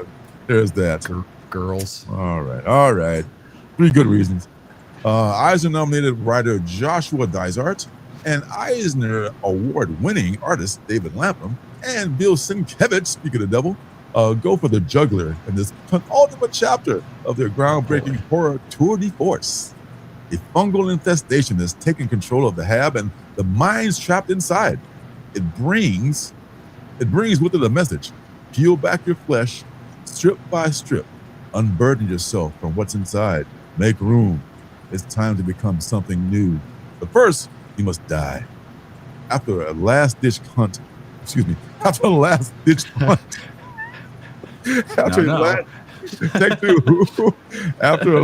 Hey, welcome to Talk Dirty. Indie Comics and Reviews After Hours. I'm your co-host. Hugh Hefner. Yes, we need to be in bathrobes and smoking jackets, I guess. Right. Oh my God. All right, take 2. After a last-ditch hunt for a cure, deep within the cavernous underbelly of the Hab goes horribly wrong. I feel like this monologue. Dr. Faruqi, Mel, Mina, Tomas, and Tuttle are the last inhabitants of their damned refuge. Damn, I thought it was Doom. It's damn refuge. Damn refuges. damn Yankees. But they're not alone.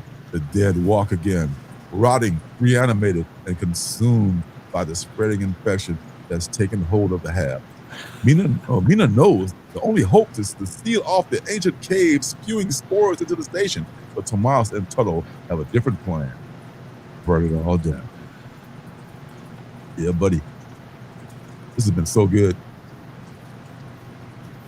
And you said that's the penultimate issue of that series? It is number 4.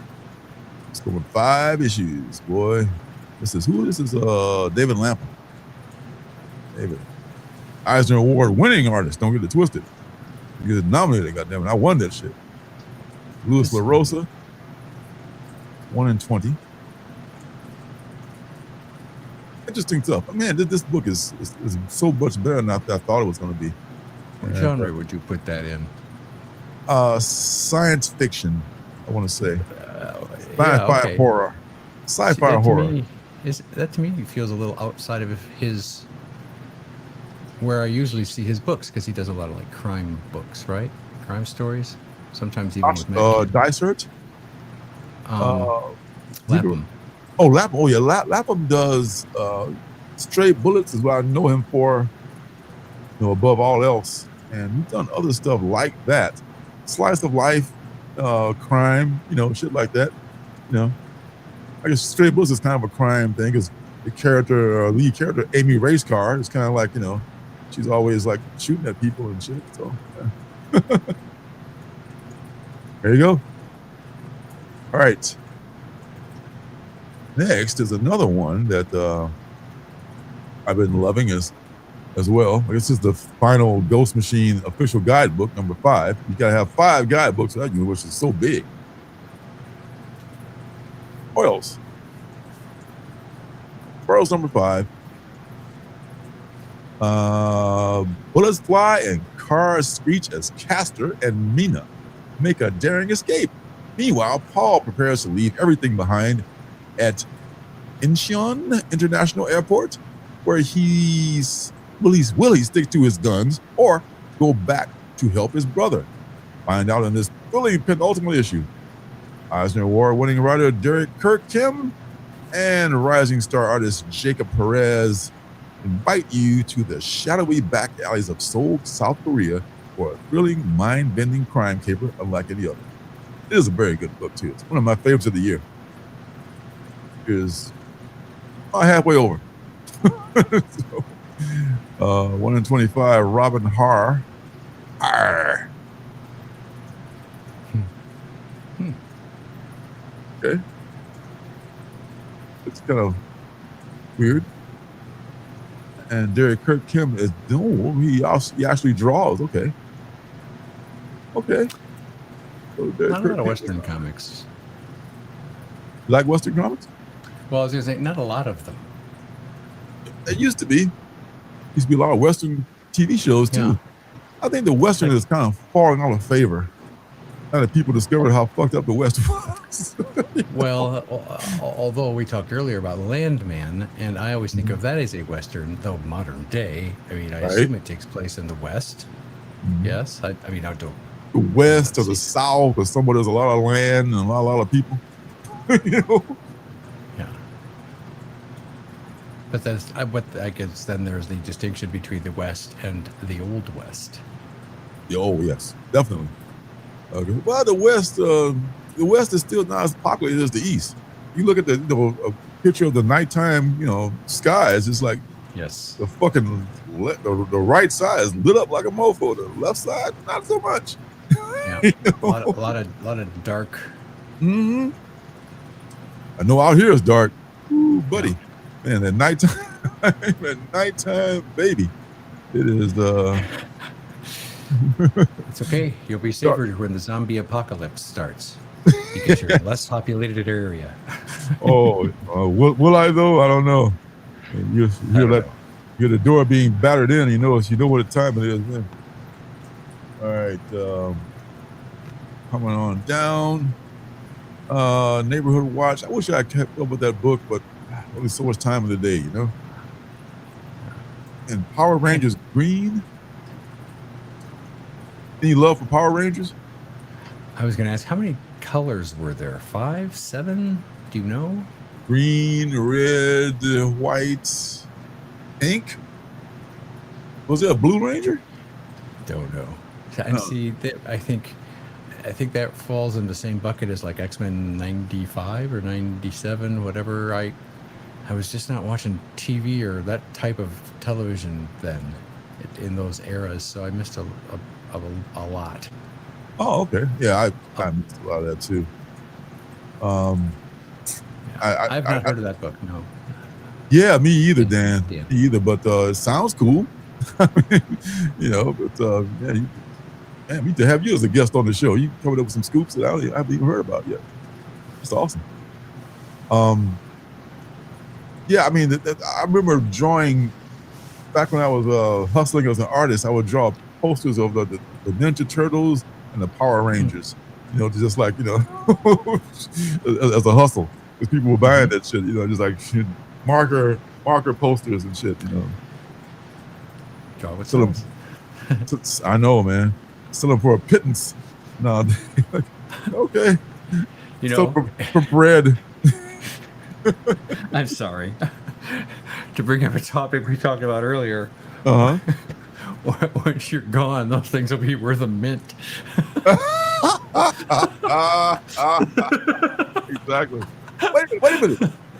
Is he the guy that used to push patients around the hospital? I know him. I got something about him. My kid. Janet, you need to start searching those owners up now. I was going to throw it away. Yeah. Sorry if that got a little dark. That's okay. You ain't never lied. Next one is Motul, Masters of the Freaking Universe. Another one I had really nothing to do with, but I know a lot of people like. Yes. Dark Horse.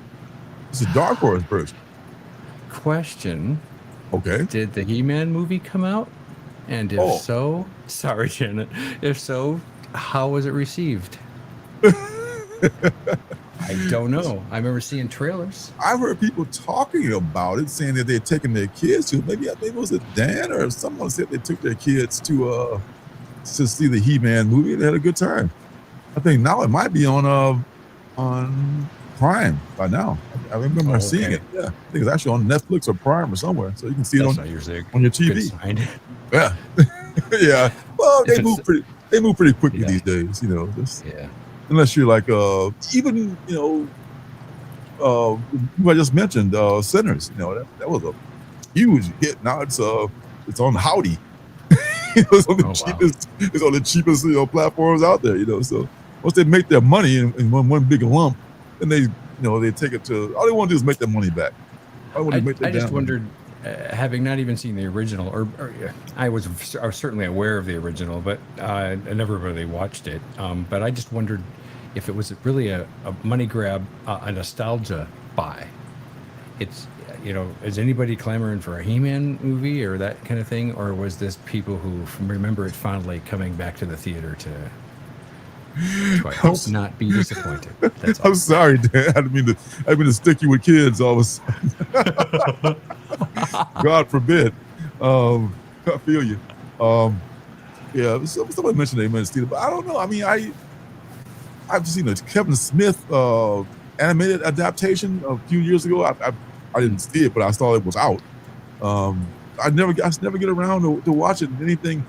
It's interesting and to a way. I mean, maybe a slow day with nothing else to do, I would probably watch the incarnation of this. But I'm completely ignorant of the story or the universe or anything like that. So I really can't. I don't have an informed opinion. I guess I could just watch it, but that would be way too easy. I know, right? But also a bunch of your time. Not just easy, but all the time invested in this shit. All I know is He-Man, She-Ra, and Skeletor, and they two team up against the other, and that's all I know. And yeah, it's based on action figures that became characters. That's pretty much all I got. Now that I've talked so much shit about it, I'll just read the little blurb here. Discover the origins of your favorite heroes and villains. In issue number 1, you meet Skeletor, a power-hungry demon mage determined to seize control of Castle Grayskull, conquer Eternia, and become master of the universe. Or die trying. Or die trying. That's right. There's your creative team right there, and Mark Buckingham was doing the cover. It's kind of cool. Lee Bermejo is doing the cover on this one here. It's kind of cool. All I have to say about that. Did you read Micronauts? I did not. I know. I remember having an issue of Micronauts I was setting up at a show once to sell comics, and it's like nobody would buy it. Now I think it's worth a little bit of money now, so I don't know. I never got a chance to read it. I did not. There were Shogun Warriors and Micronauts I think those were comic-based, or comics based on toy lines. Right. As opposed to toys based on comic lines. They go both ways sometimes too. You never tell. Dead Teenagers. Okay. I love this book. I mean, it's been so all over the place. It's been a little confusing, but I like it a lot. Dead again and again and again and again. The 90s never ended, and now Glad Media Award nominated writer Jude Ellison S. Doyle. Wow, yeah. Go on with your bad self. And Eisner Award nominated artist Caitlin Yarsky are doling out the consequences for the final survivors of the twisted time loop that connects 5 friends across 2 centuries. Claire and JT rush to help Brandy confront their mortal enemy at New York's Coney Island amusement park, of all places, of course. Decade-old secrets come to light as the teens stumble into a glitchy trip through time, more nauseating than a post-cyclone funnel cake snack, as they struggle to end this sick and twisted game once and for all. But their enemy is seemingly operating in God mode. That's not fair. With unlimited lives and damage points. And Brandy is not so used to having to do things sober. I feel you, Brandy. Will the teens finally break out of the time loop, or will they be forced to actually adult for the rest of their lives, I should say? This has been good. These 2 creators have put together a good thing, and they got the cover B here. The variants have been good. The homage variants have been good. This is Keila Valerio. Very colorful. I love purple. I don't wear it very often, but I do. I love the color. You have to be at least a cool as Prince to wear purple. I don't think I'm that cool. This reminds me of a book from a while back. About this one? Yeah, about a punk rock group in a haunted house. Well, I believe this is the homage cover, and it's based on the 10 Things I Hate About You movie, I want to say. Oh, that's what it is. Yeah, it's the 10 Things homage law. Yeah. Whoa. So, Naomi Frank Virgin variant. And this is going to be wrapping up this awesome series, Dead Teenagers. Apparently only I am reading. One other person. That's it. You sell it well, I think. That you piqued my interest. I haven't seen you talk about that before, so. Really? Okay, yeah. Yeah. Oh, okay. It's a good series. I'll be up on my website one of these days. God willing. Next one. Next is. I'm sorry. Well, I don't know if you're about to click on it. I was going to say, Fort Psycho? That to me screams out. That's got to be a very small unknown publisher, but I'm not sure. It looks like it looks very intriguing, sir. It's from Oni Press, and it is from your guy and my guy, Matt Kent. Oh my gosh, really? Okay. So you sniffed that right out. You went right to the Matt Kent book. Welcome to Fort Psycho, the extreme action comic that only stops to reload. From New York Times best-selling writer Matt Kent and adrenaline racing artist Brian Hurt. All right, into the 40-page first chapter of a 40 pages, okay? The first chapter of a powerful new Max series stocked with trained killers, secret betrayals, and the long-buried truth about the mission that led them to an off-the-grid island prison with no hope of escape. ... 10 years later, the nation of Singapore sank. 10 years ago, the nation could be 10 years later. 10 years ago, the nation of Singapore sank into the Pacific Ocean. The underground terrorist network known as the Seven Seals took credit for the largest act of terror in human history. In the aftermath, the United Nations created a strike team of highly trained covert operatives with one mission: locate, identify, and eliminate the Seven Seals' secretive leader. The team's clandestine affairs were to always remain in the shadows until their final explosive confrontation resulted in a large-scale tragedy too bloody to cover up and too tragic to ignore.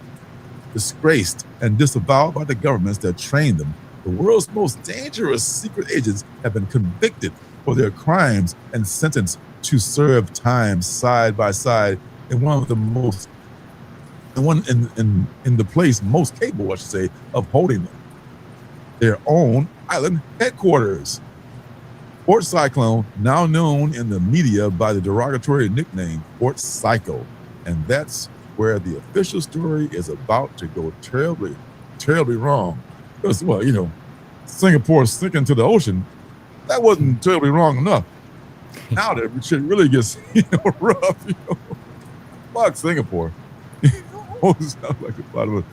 Oh, it was that, hey, Dan, sounds like the plot of a Roger Corman film. I love Roger Corman films. Some of them are good, some of them are so good that they're bad. Did a quick Google search. What Matt Kent titles were on the New York Times bestseller list?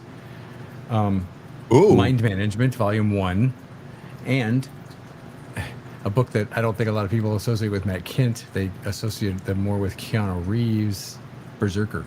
Berserker was on the bestseller list. Wow. Yeah. Just looking at my old Berserker comics a minute ago. Remember when this was hot? Remember this was like selling for like a whole lot of money? You remember that? Way too much money on one of those variants. Ooh, tell me about it now, man. Oh boy. And now you'd be lucky to recoup like $5 for it. That's the kind of the disappointing thing about comics, man. That's why you always say buy what you love, because you might get stuck with that shit. Yeah, it's but I love it. The dice. I don't even want to say if you're not careful. You could even be careful. Be careful. No shit. I mean, my nightmare is that the absolute Batman will lose value before I sell all of them. Yeah.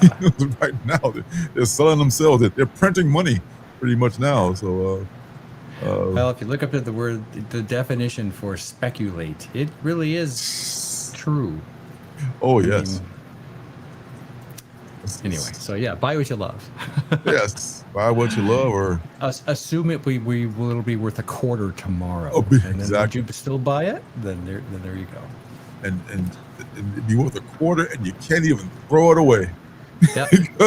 Yeah. You throw it out the window on eBay and they go, I'm gonna block that seller. You have to pay them to take it. Damn. Damn, really? Yeah. Damn. Bring it to your LCS. You have to pay us $50 for that short box. Yeah. For us to take it from you. Oh God. You threw it out the window and it come back and hit you in the head. Shit, like a fucking boomerang. Louis LaRosa. LaRosa. They're all very similar in palette, it seems. Dustin Weaver. Different artists, same palette. Oh. Sometimes you see them where all they did was change a layer in Photoshop. It's the same image, but this is not that. I know. Yeah. But here's an interesting blank. Did I order this blank? I probably didn't, because I got way too many blanks I probably won't be able to fucking finish before the year is up. I gave Roscoe one with blanks. Did you? Yeah. That's a good cause right there. Thin out my collection. Just like you. That's interesting. Yeah, it is, right? It's like a film strip or something like that, maybe. Yeah. You know, yeah. I was gonna say also, depending on the nature of the book, there could be like a glow in the dark version of that is still sketchable. Yes. Or remarkable, however you want to say that.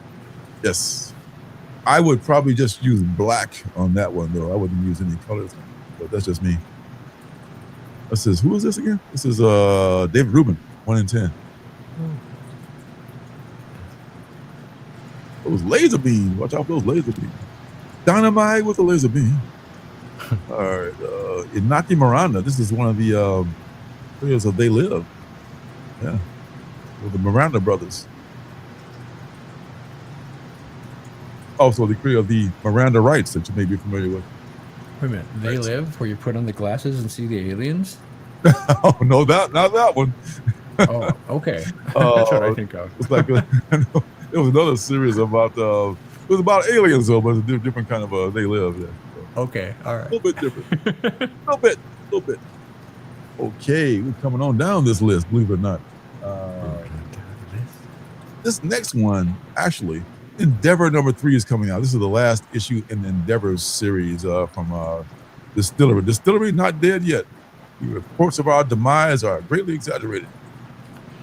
Do those facsimile editions ever tempt you? I know it's right next to the one you just talked about. There's the DC. Sometime. I'm sure I have like several detective facsimiles. I got one that's I think Golden Age comic size. That's probably the one I'm going to keep. All right. I just noticed my LCS has not a small number of titles of facsimile books. That's why I tell Frank about ordering more facsimiles. She said, facsimiles don't sell. They don't sell. I mean, it's a fancy word for reprint. I mean, I love them. I mean, I don't know why other people, I guess, they feel like you're cheating on the original and you're not being faithful to like you're someday gonna own a fucking Tech 27. Like, get out of here, man. That's the closest thing I'm gonna get to it ever. I mean, just accept reality. This was almost penultimate. It looks very good. It is Department of Truth vibes. Yeah, for me. It's got that feel to it. Called the Smart Division, like the Smart Bar. It's like the Apple place where you can go take your. Thinking of a bad joke about smart pills. That's why. Is it dirty? It's probably a bad dad joke. Oh, it's a good. Welcome to my world. That's all I tell, baby. Bad dad joke. All right. Smart Bar. Have you ever been to the Smart Bar? Every time I go to the Smart Bar to the Apple Store in general, I get insulted and condescended to. I've never heard of that. Yeah, the Smart Bar at the Apple Store. It's like they call it. I think it's the Genius Bar. The Genius Bar. That's what it is. Yeah. The Genius Bar at the Apple. That's what the people work at the Apple Store. They call it the Genius Bar or whatever. Oh. And by Apple Store, you mean literally the phone, the Apple phone. Macintosh exactly. The Apple, the Apple computer store. Yes.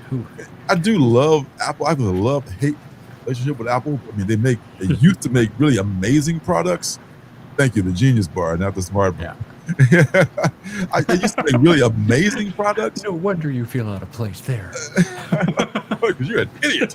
And they will let you know that they think you're an idiot when you get there, too. Oh, my God. Talk about condescending. Oh, my God. They will take condescending pills. It's too bad. Your money is just as green. It is. It is. But, like, oh, my God. Every time I go there, I get insulted in some way or another. Oh. Anyway, I digress. Yes, sorry. A dark and modern sci-fi detective series set 5 minutes into the future, whatever the fuck that means. When a mysterious new predictive artificial intelligence program appears responsible for assisting someone in the perfect murder. A pair of unlikely investigators, a chaotic Gen Z savant, a veteran FBI agent, must hunt down the killer by starting the FBI's first AI crime division.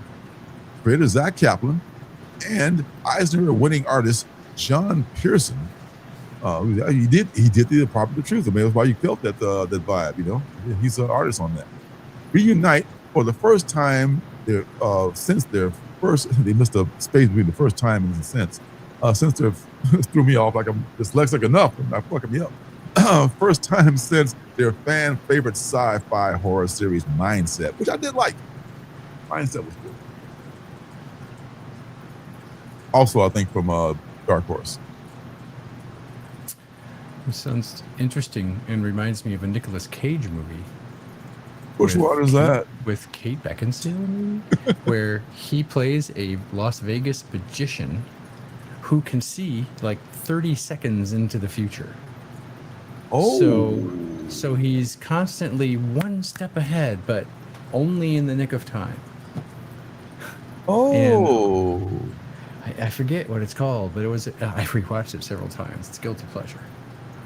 Wow. I could be wrong on the female lead. Anyway, This sounds interesting. Did you ever watch Max Headroom? I did not.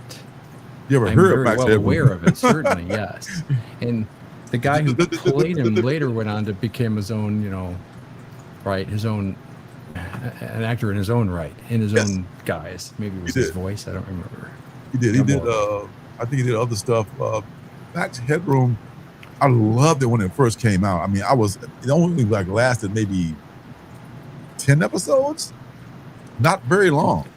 They were short too, weren't they? Like they were shorts. No, I think there may have been some shorts, but I think the series was the hour-long series, and it took place in the future. And the whole tagline in the beginning of it was 20 minutes into the future, Max Headroom. Oh. Yes, 20 minutes into the future. That's why I remember that whole into the future thing, because it was like, and looking at it now, because I have the bootleg copies I found somewhere back from the store when I used to go there. Okay. So I have the bootleg copies of Max Headroom now on my hard drive, so I can watch whatever I want. And it's not as good as I thought, but it was good for its time. I think it was ahead of its time. Nowadays, it would have been a much better show. I think if it came on now. Oh, Dad says my friend worked at the Genius Bar at the mall, and his nickname in our friend group was Pocket Protector.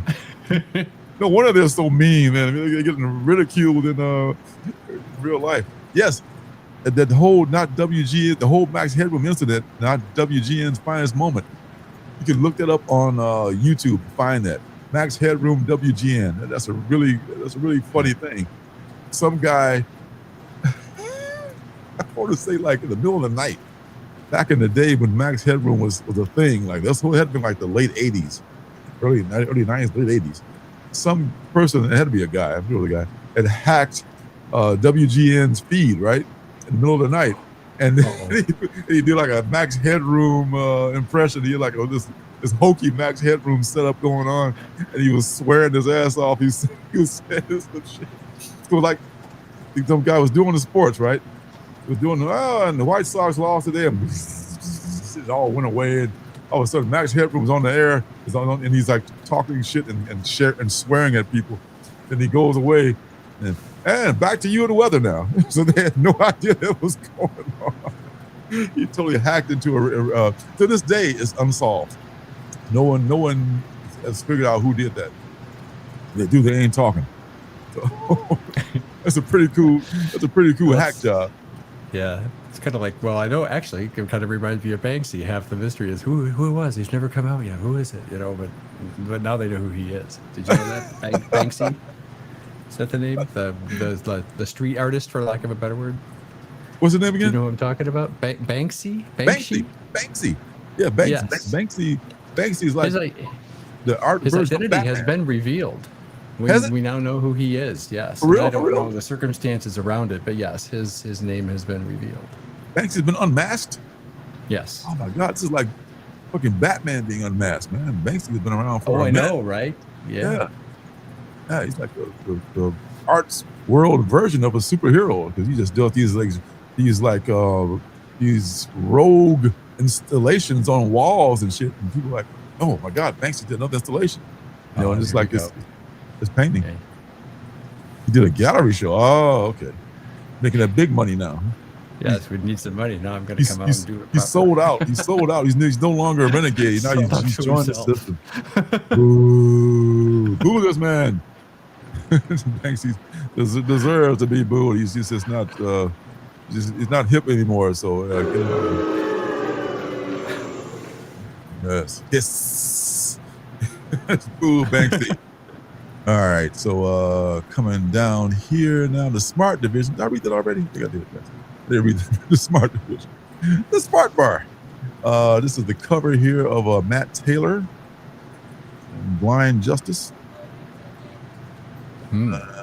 Jesse Lonergan.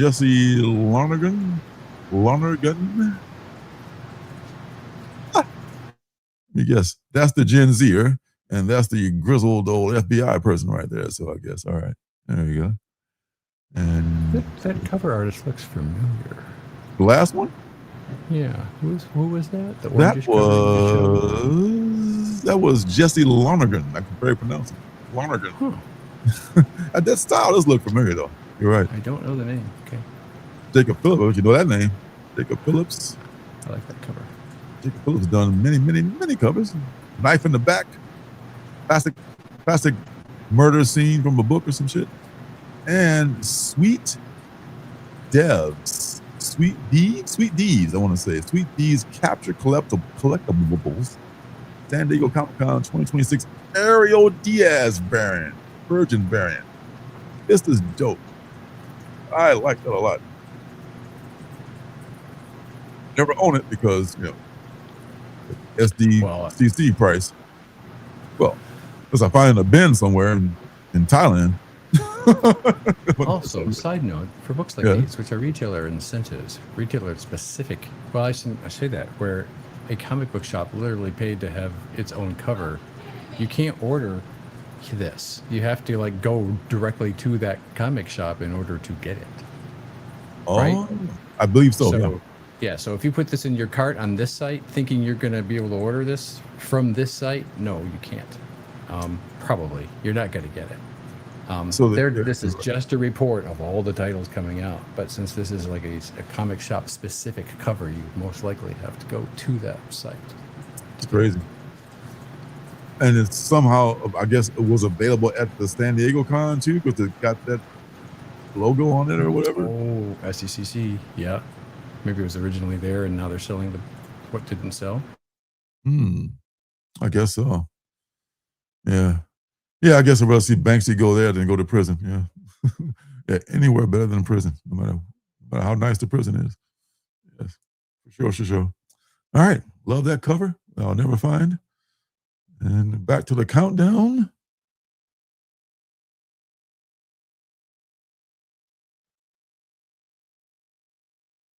Moving on down the list. Know it? There's a couple things here. First of all, Pinhead Facsimile Edition.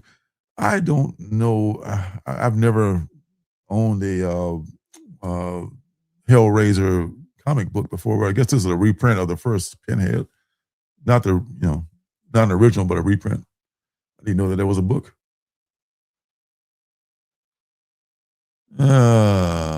Death Vigil is, I think it's been out before. So this is another. It says, the smash hit series is back. Bad news, you're dead. Good news, you can now join a band of Death Knights and help protect the world from necromancers and cosmic horror. The pay is not great, but you'll love your coworkers. So grab your spirit weapon and prepare for battle against the primordial enemy. Join Death Vigil today. From critically acclaimed creator Stepan Sajic and who else? Oh, just him. Okay.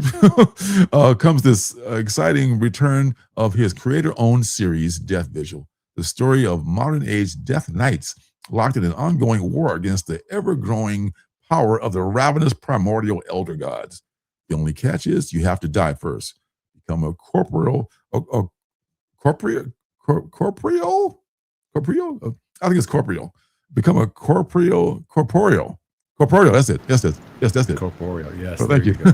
Become a corporeal, immortal Death Knight and obtain reality-altering weaponry in the never-ending battle between good and evil. Oh, that's right. His books tend to be a little racy. Mr. Stebbin? The Sejic? Yeah. Where is he? Yep. Well, here's a racy B cover from Souza Micah. Souza Micah was going through, a lot of cover artists like Swayze and Souza Micah, and now who's the guy who's doing all the Batman, Absolute Batman covers now? Cover artists go through these phases where it's just like the hottest shit in the world, and they, Jenny Frizen. I still love her stuff. They're just like Souza Micah is one of those. It's a pretty cool version of that book. And Merca and Dolfo. This doesn't look like a Merca cover though. It doesn't look like. I love her stuff a lot, but it doesn't look like her work as much. It's not bad. It doesn't look like it, I will be right back. Okay. And this is, who the hell is this? This is the author. Wow. And she looks horrendous, which is good. What a close up of that. Oh my God. There's something you don't see every day, Chauncey. Mouth on the side of the head and the neck. Wow. Crazy. What else we got? Pretty much that's it. Yep. That's it. Let's fucking go. It's just serious reader friendly. What does that mean? Oh, new reader friendly. I imagine that's what they mean. Yeah. It's definitely reader friendly. You have to use your eyes to actually to look at it. So moving on down the list. Next we have Smart Division, Death Vision. Oh, right next, not far to go at all. Realligator. Just like Reanimator, only different.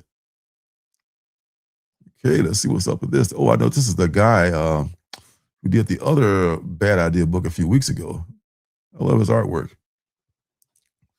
Witness the hunter becoming the hunted in this next hair-raising chapter of a groundbreaking, all-new horror universe from the twisted minds of a rising superstar artist and creative visionary, Mannix Abreu.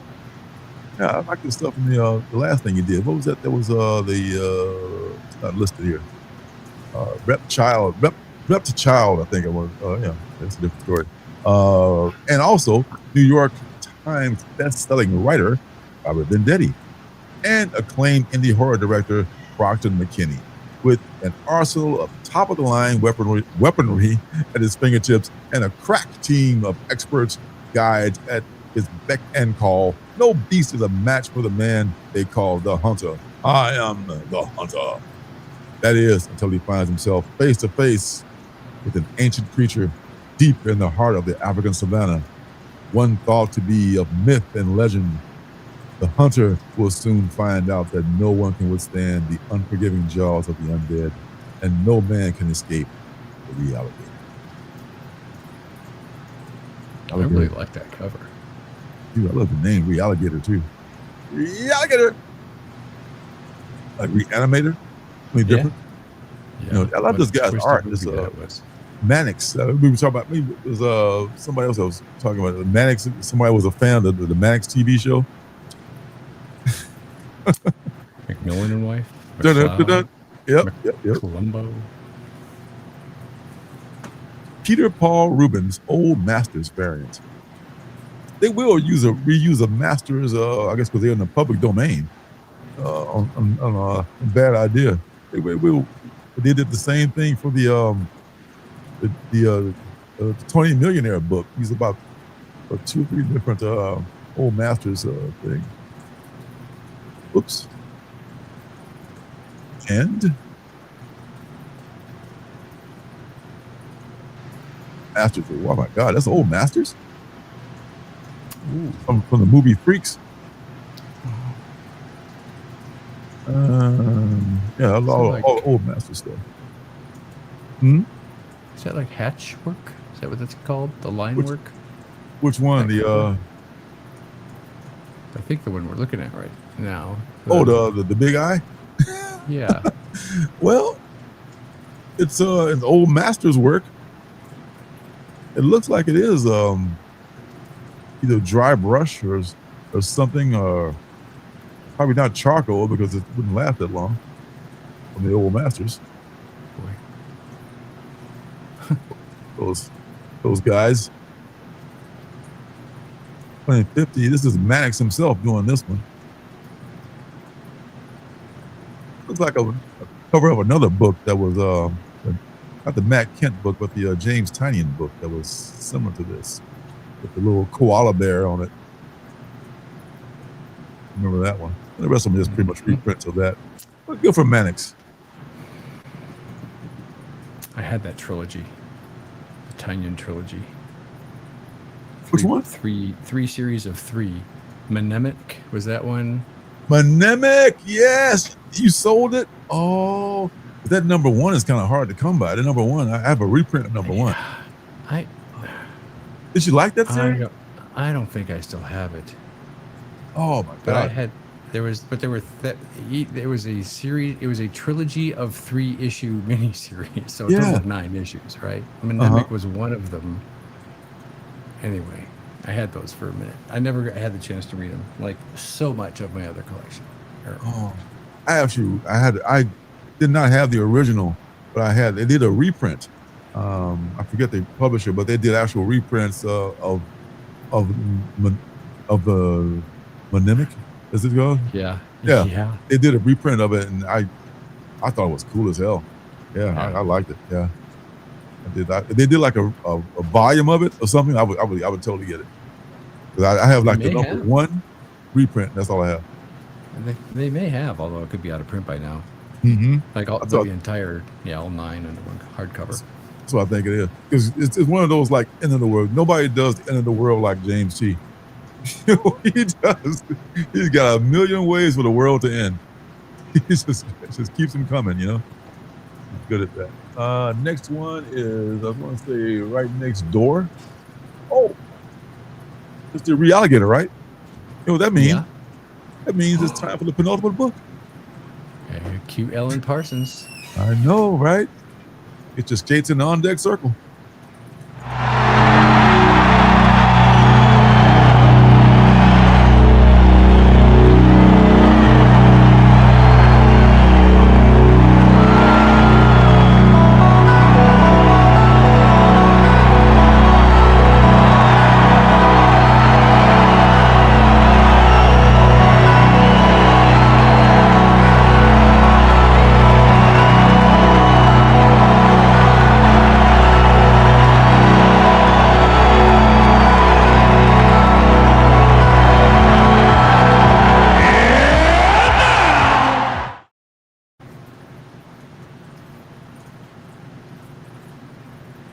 And now it is time for the Penultimate Book. And this week, that book is called The Omega Book. I wish to God it had a trailer, because it looks very, very good. Kind of like last week's Penultimate. But, oh well, it is what it is. The Omega Book is from Mad Cave, and it is written by James Patrick, art from Paulie Junqueira, and lettered by Pat Brousseau. The Omega Book has the secrets of the universe in it. I would think so. All of them. And the priest Brady Parsons has just inherited pages from it. Pages of it from his father, I have to say. But now everyone wants that knowledge, and they'll do anything to get it. And if the book falls into the wrong hands, it will, guess what? End the world. No, scratch that. The universe.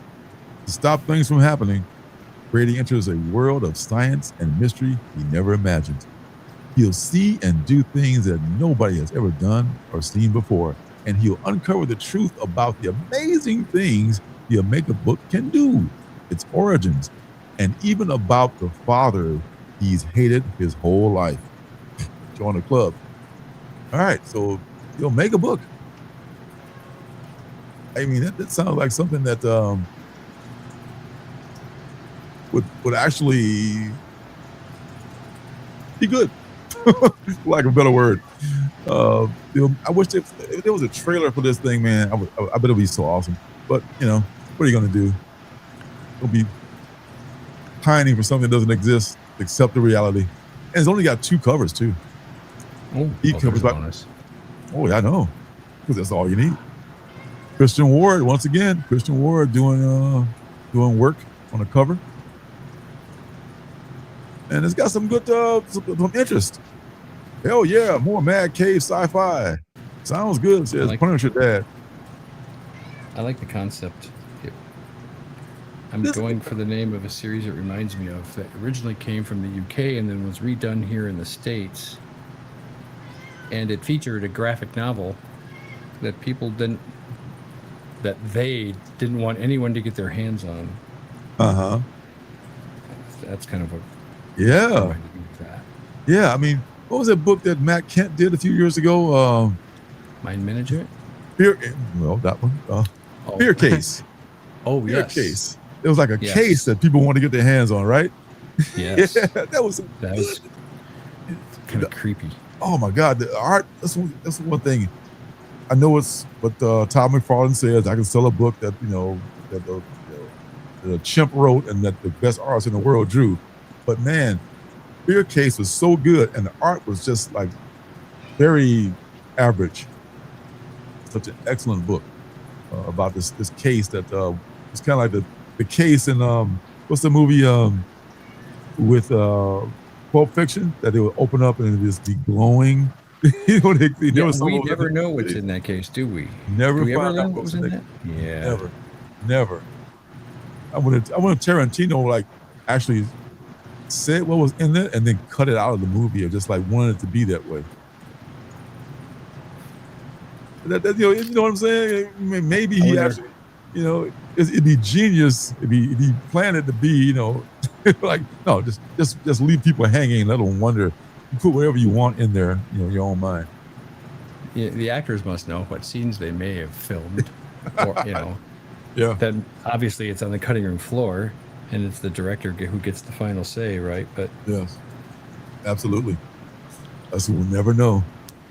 Well, Tarantino will never fess up about the shit like that, Yeah. Oh, what are you talking about? Yeah, whatever, Quentin. That's just go on and on and on and on.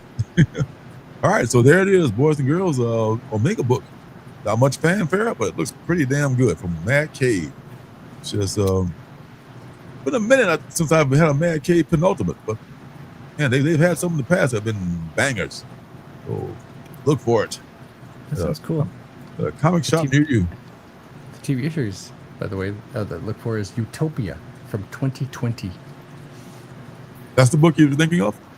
They don't want people to get their hands on the graphic novel. Oh, that's right.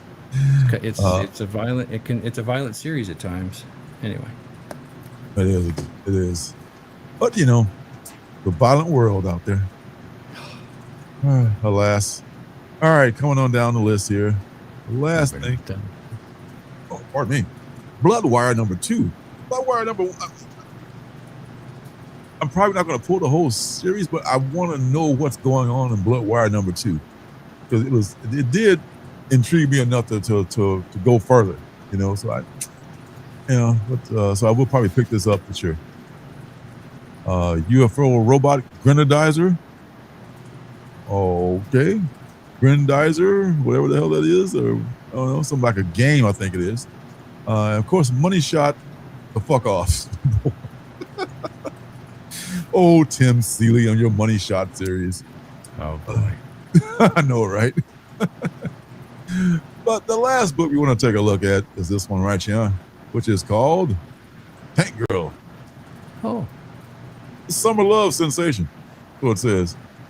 Did you ever watch the Tank Girl movie with Lori Petty? Lori Petty, sure did. Oh, man. Yep. And I had some of the early Tank Girl comics, too. Yeah. I mean, I don't remember that. I remember it being out, but I don't remember if it was good or not. But it's very chaotic in my as I recall. Who's publishing this? Who has the rights to Tank Girl right now? Oh, right now, that would be The British Titan? company. Yeah, the British company that does, I think, a lot of, they're the ones that do a lot of the Conan books too. Sleepy, if you're out there, yeah, you probably do. Could be. So. Now that it's, forget the thing, but anybody has there is no Public license domain? anymore. Yeah. Public domain, yes. Yeah. I like Tank Girl. I mean, I love to see a reinterpretation of Tank Girl. It's a great concept. A complete standalone story by creators Jamie Hewlett and for the Gorillas, the band.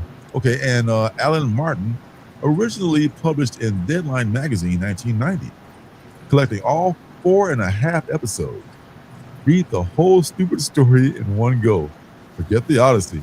This is an idiocy of epic proportion. Contains unseen photos of Jamie Hewlett riding a Raleigh chopper bike on Worthing Beach, summer of 1990. Oh shit! Why didn't you lead with that? I just would have fucking bought it, right there. Buried the lead.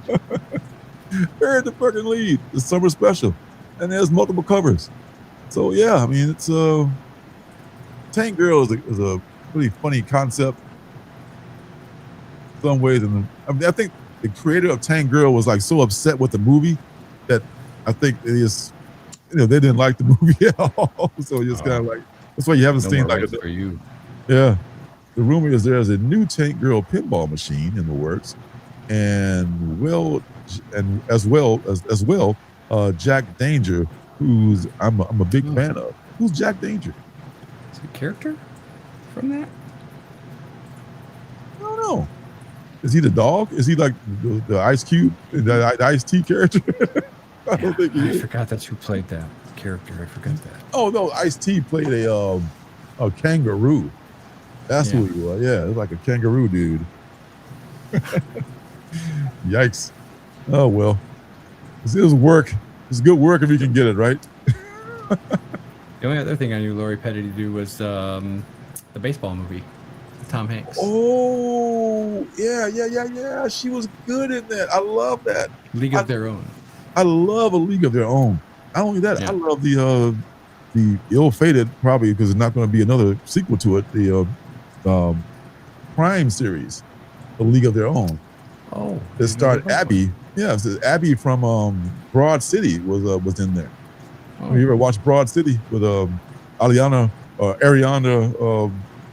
what's her nuts, and Abby?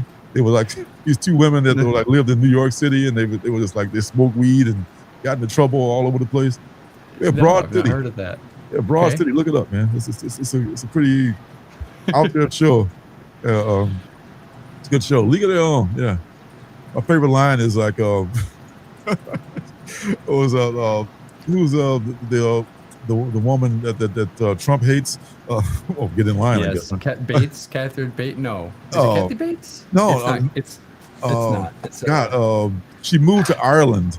Yeah, I know who you're talking about. Yeah, you know what I'm talking about. Yeah, she walks into the locker room. It's like, they lost the game. Spoiler: they lost the playoffs game. The pot girl. That's what she calls it. The Broad City is the pot girl. That's the Janet translation. Pot girl. Oh God, I'm thinking about woman's name. I'm looking at her right now. But after Madonna was in there, Madonna played a character. She was like the athletic shortstop of the team. She knew nothing about baseball, but she was athletic enough to like fake it that she was good enough. They had some real softball, baseball players in there. Yes. Rosie O'Donnell. Rosie O'Donnell. Thank you, Rosie. Rosie O'Donnell walks into the locker room, after they lost the last game. She's, oh God, I'm so depressed I could eat a cow. Dan gets the no prize. Yes, you get that no prize. It'll be in the mail right tomorrow, my friend. Empty envelope, but sent with love. Thank you so much. Yeah, Rosie, she was so good in that too. Tom Hanks was good in that. That was a good movie. It was so good. Just all around. So good. The only reason that probably there's no, they had a league of their own for a short while, but they had to make them wear skirts and shit. What the fuck's up with that? You're trying to slide in a skirt. What's up with that? The only reason that there'll never be a female in Major League Baseball. Now, I believe a woman could actually play like a shortstop or a middle infielder, or maybe even pitch. there was a show called Pitch about the first female woman pitcher. I love that show. They got canceled. I've seen that twice that season, or that one single season. Yes, they probably buried that because it cost so much to film because they were using actual major league logos and parks and all that shit. It's on Amazon Prime. You can see it there. Oh, I'm gonna watch it again over and over again. But you get a chance to watch Pitch. The only reason there isn't a woman in Major League Baseball because the male ego is so fragile. Can you imagine being? There's not these men who play these games. They are hard games played by hard men. And I can't imagine one of these guys being struck out by a girl. And so that's what they would say. You got struck out by a girl. It's like that line in the fucking Sandlot, Or you see a girl that hits a fucking homer off you. Oh my God, you got taken deep by a girl. That's the only reason there would never be a woman in Major League Sports. The only. That reminds me of Tatum O'Neal and Bad News Bears. Oh yeah. Because was she the pitcher? She was the pitcher. Yeah. So for a while, do they still do co-ed little league teams? I don't even know. They probably. Maybe what is it called? Not pickleball. Stickball. Yeah. See, they gotta separate them. Yeah. They gotta separate them. They gotta separate them early. Because you gotta make the young man's egos fragile from early age. Why can't you just be good like you? In a game like baseball, where strength is not a thing. I mean, strength is good if you're hitting like long 500-foot home runs, but this is one of these games where everyone can be equal. It's like after school where the neighborhood games happen. That's where that's more likely to be. I would hope. Oh, definitely in the neighborhood because community games, neighborhood games. If you're short of a player, you got you need a player. Not organized, not like little league, which is sad, but. Yes. I mean, but now we get co-ed softball. That's pretty much all there is, And that's why I know this because there's some fucking women playing co-ed softball. They were good as hell. I think they have their own professional league now. There's professional women's hockey now. Yeah. I mean, they have the fast pitches for women only. Because, you girls can throw underhand. And that ain't easy to hit that fast pitch either. But the underhand slow pitch, that's women, men, co-ed. Everybody plays that. And I played with some women who kicked my ass many times. So on the field, that is. Mm-hmm. All right, enough talk about restaurants and sports and shit like that. That's been a great show. Thanks for coming on, Phil. Thanks for all you folks out there for stopping by, and those who are watching on the replay. Bless you for watching on the replay. We appreciate you. And we're just gonna step over my board again and maybe step on some keys. Or you don't know what's gonna come up. Thank you, Felix. And he steps over. But he's so fluffy compared to his younger self. Yes, he is. He's a big boy now. He's about 11 pounds, and most of it is hair. So it's like a big afro. He's like an afro that purrs. All right. So what do you got going on coming up, Phil? Is Roscoe next week? I think there's a Drawn to You Monday, this coming Monday at 8:30 p.m. on Geek Out with Roscoe's channel, where we will have the Drawn to You art stream. I think. If not, check for us the very next day for Tuesday. I didn't do that. That's quite all right. Anyway, we'll be doing 11 p.m. on Late Night with Roscoe. One of the two will be happening. Okay. Whatever it is, it's worth showing up. We've had some rescheduling of guests. Is why the schedule is up in the air, and I haven't heard from Roscoe in the last day or two about how that's coming out. So. Yes, that was. I wish I could take credit for it, but yeah. They know what they're doing. They do. They do indeed. Like, hey, he pops off here. And apologies for the windstorm that you've been hearing in your headphones all night. I really, really hope to have remedied that by the next time you and I meet. Or for those who tune in for ASMR, you're welcome. I was going to say, yes, welcome to the 37.4 kilohertz. That's right. Designed to help you wake up with a headache. Actually, that's good. That white noise is kind of like smooth. Like, Just chill out. I almost pulled the plug. Janet, offline, if you want to like recommend to me one of those white noise services like Calm or I don't remember what it is. I'm in the market.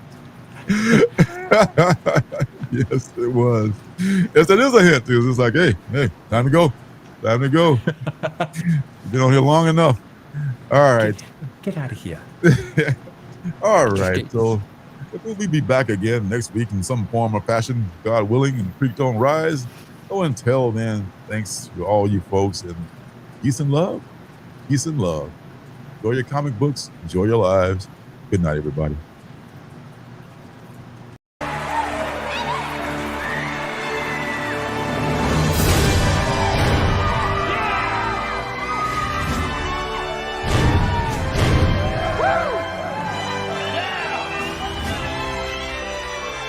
We love you, Denver! City by the Bay! John Denver! Was the fire really necessary? Ask them.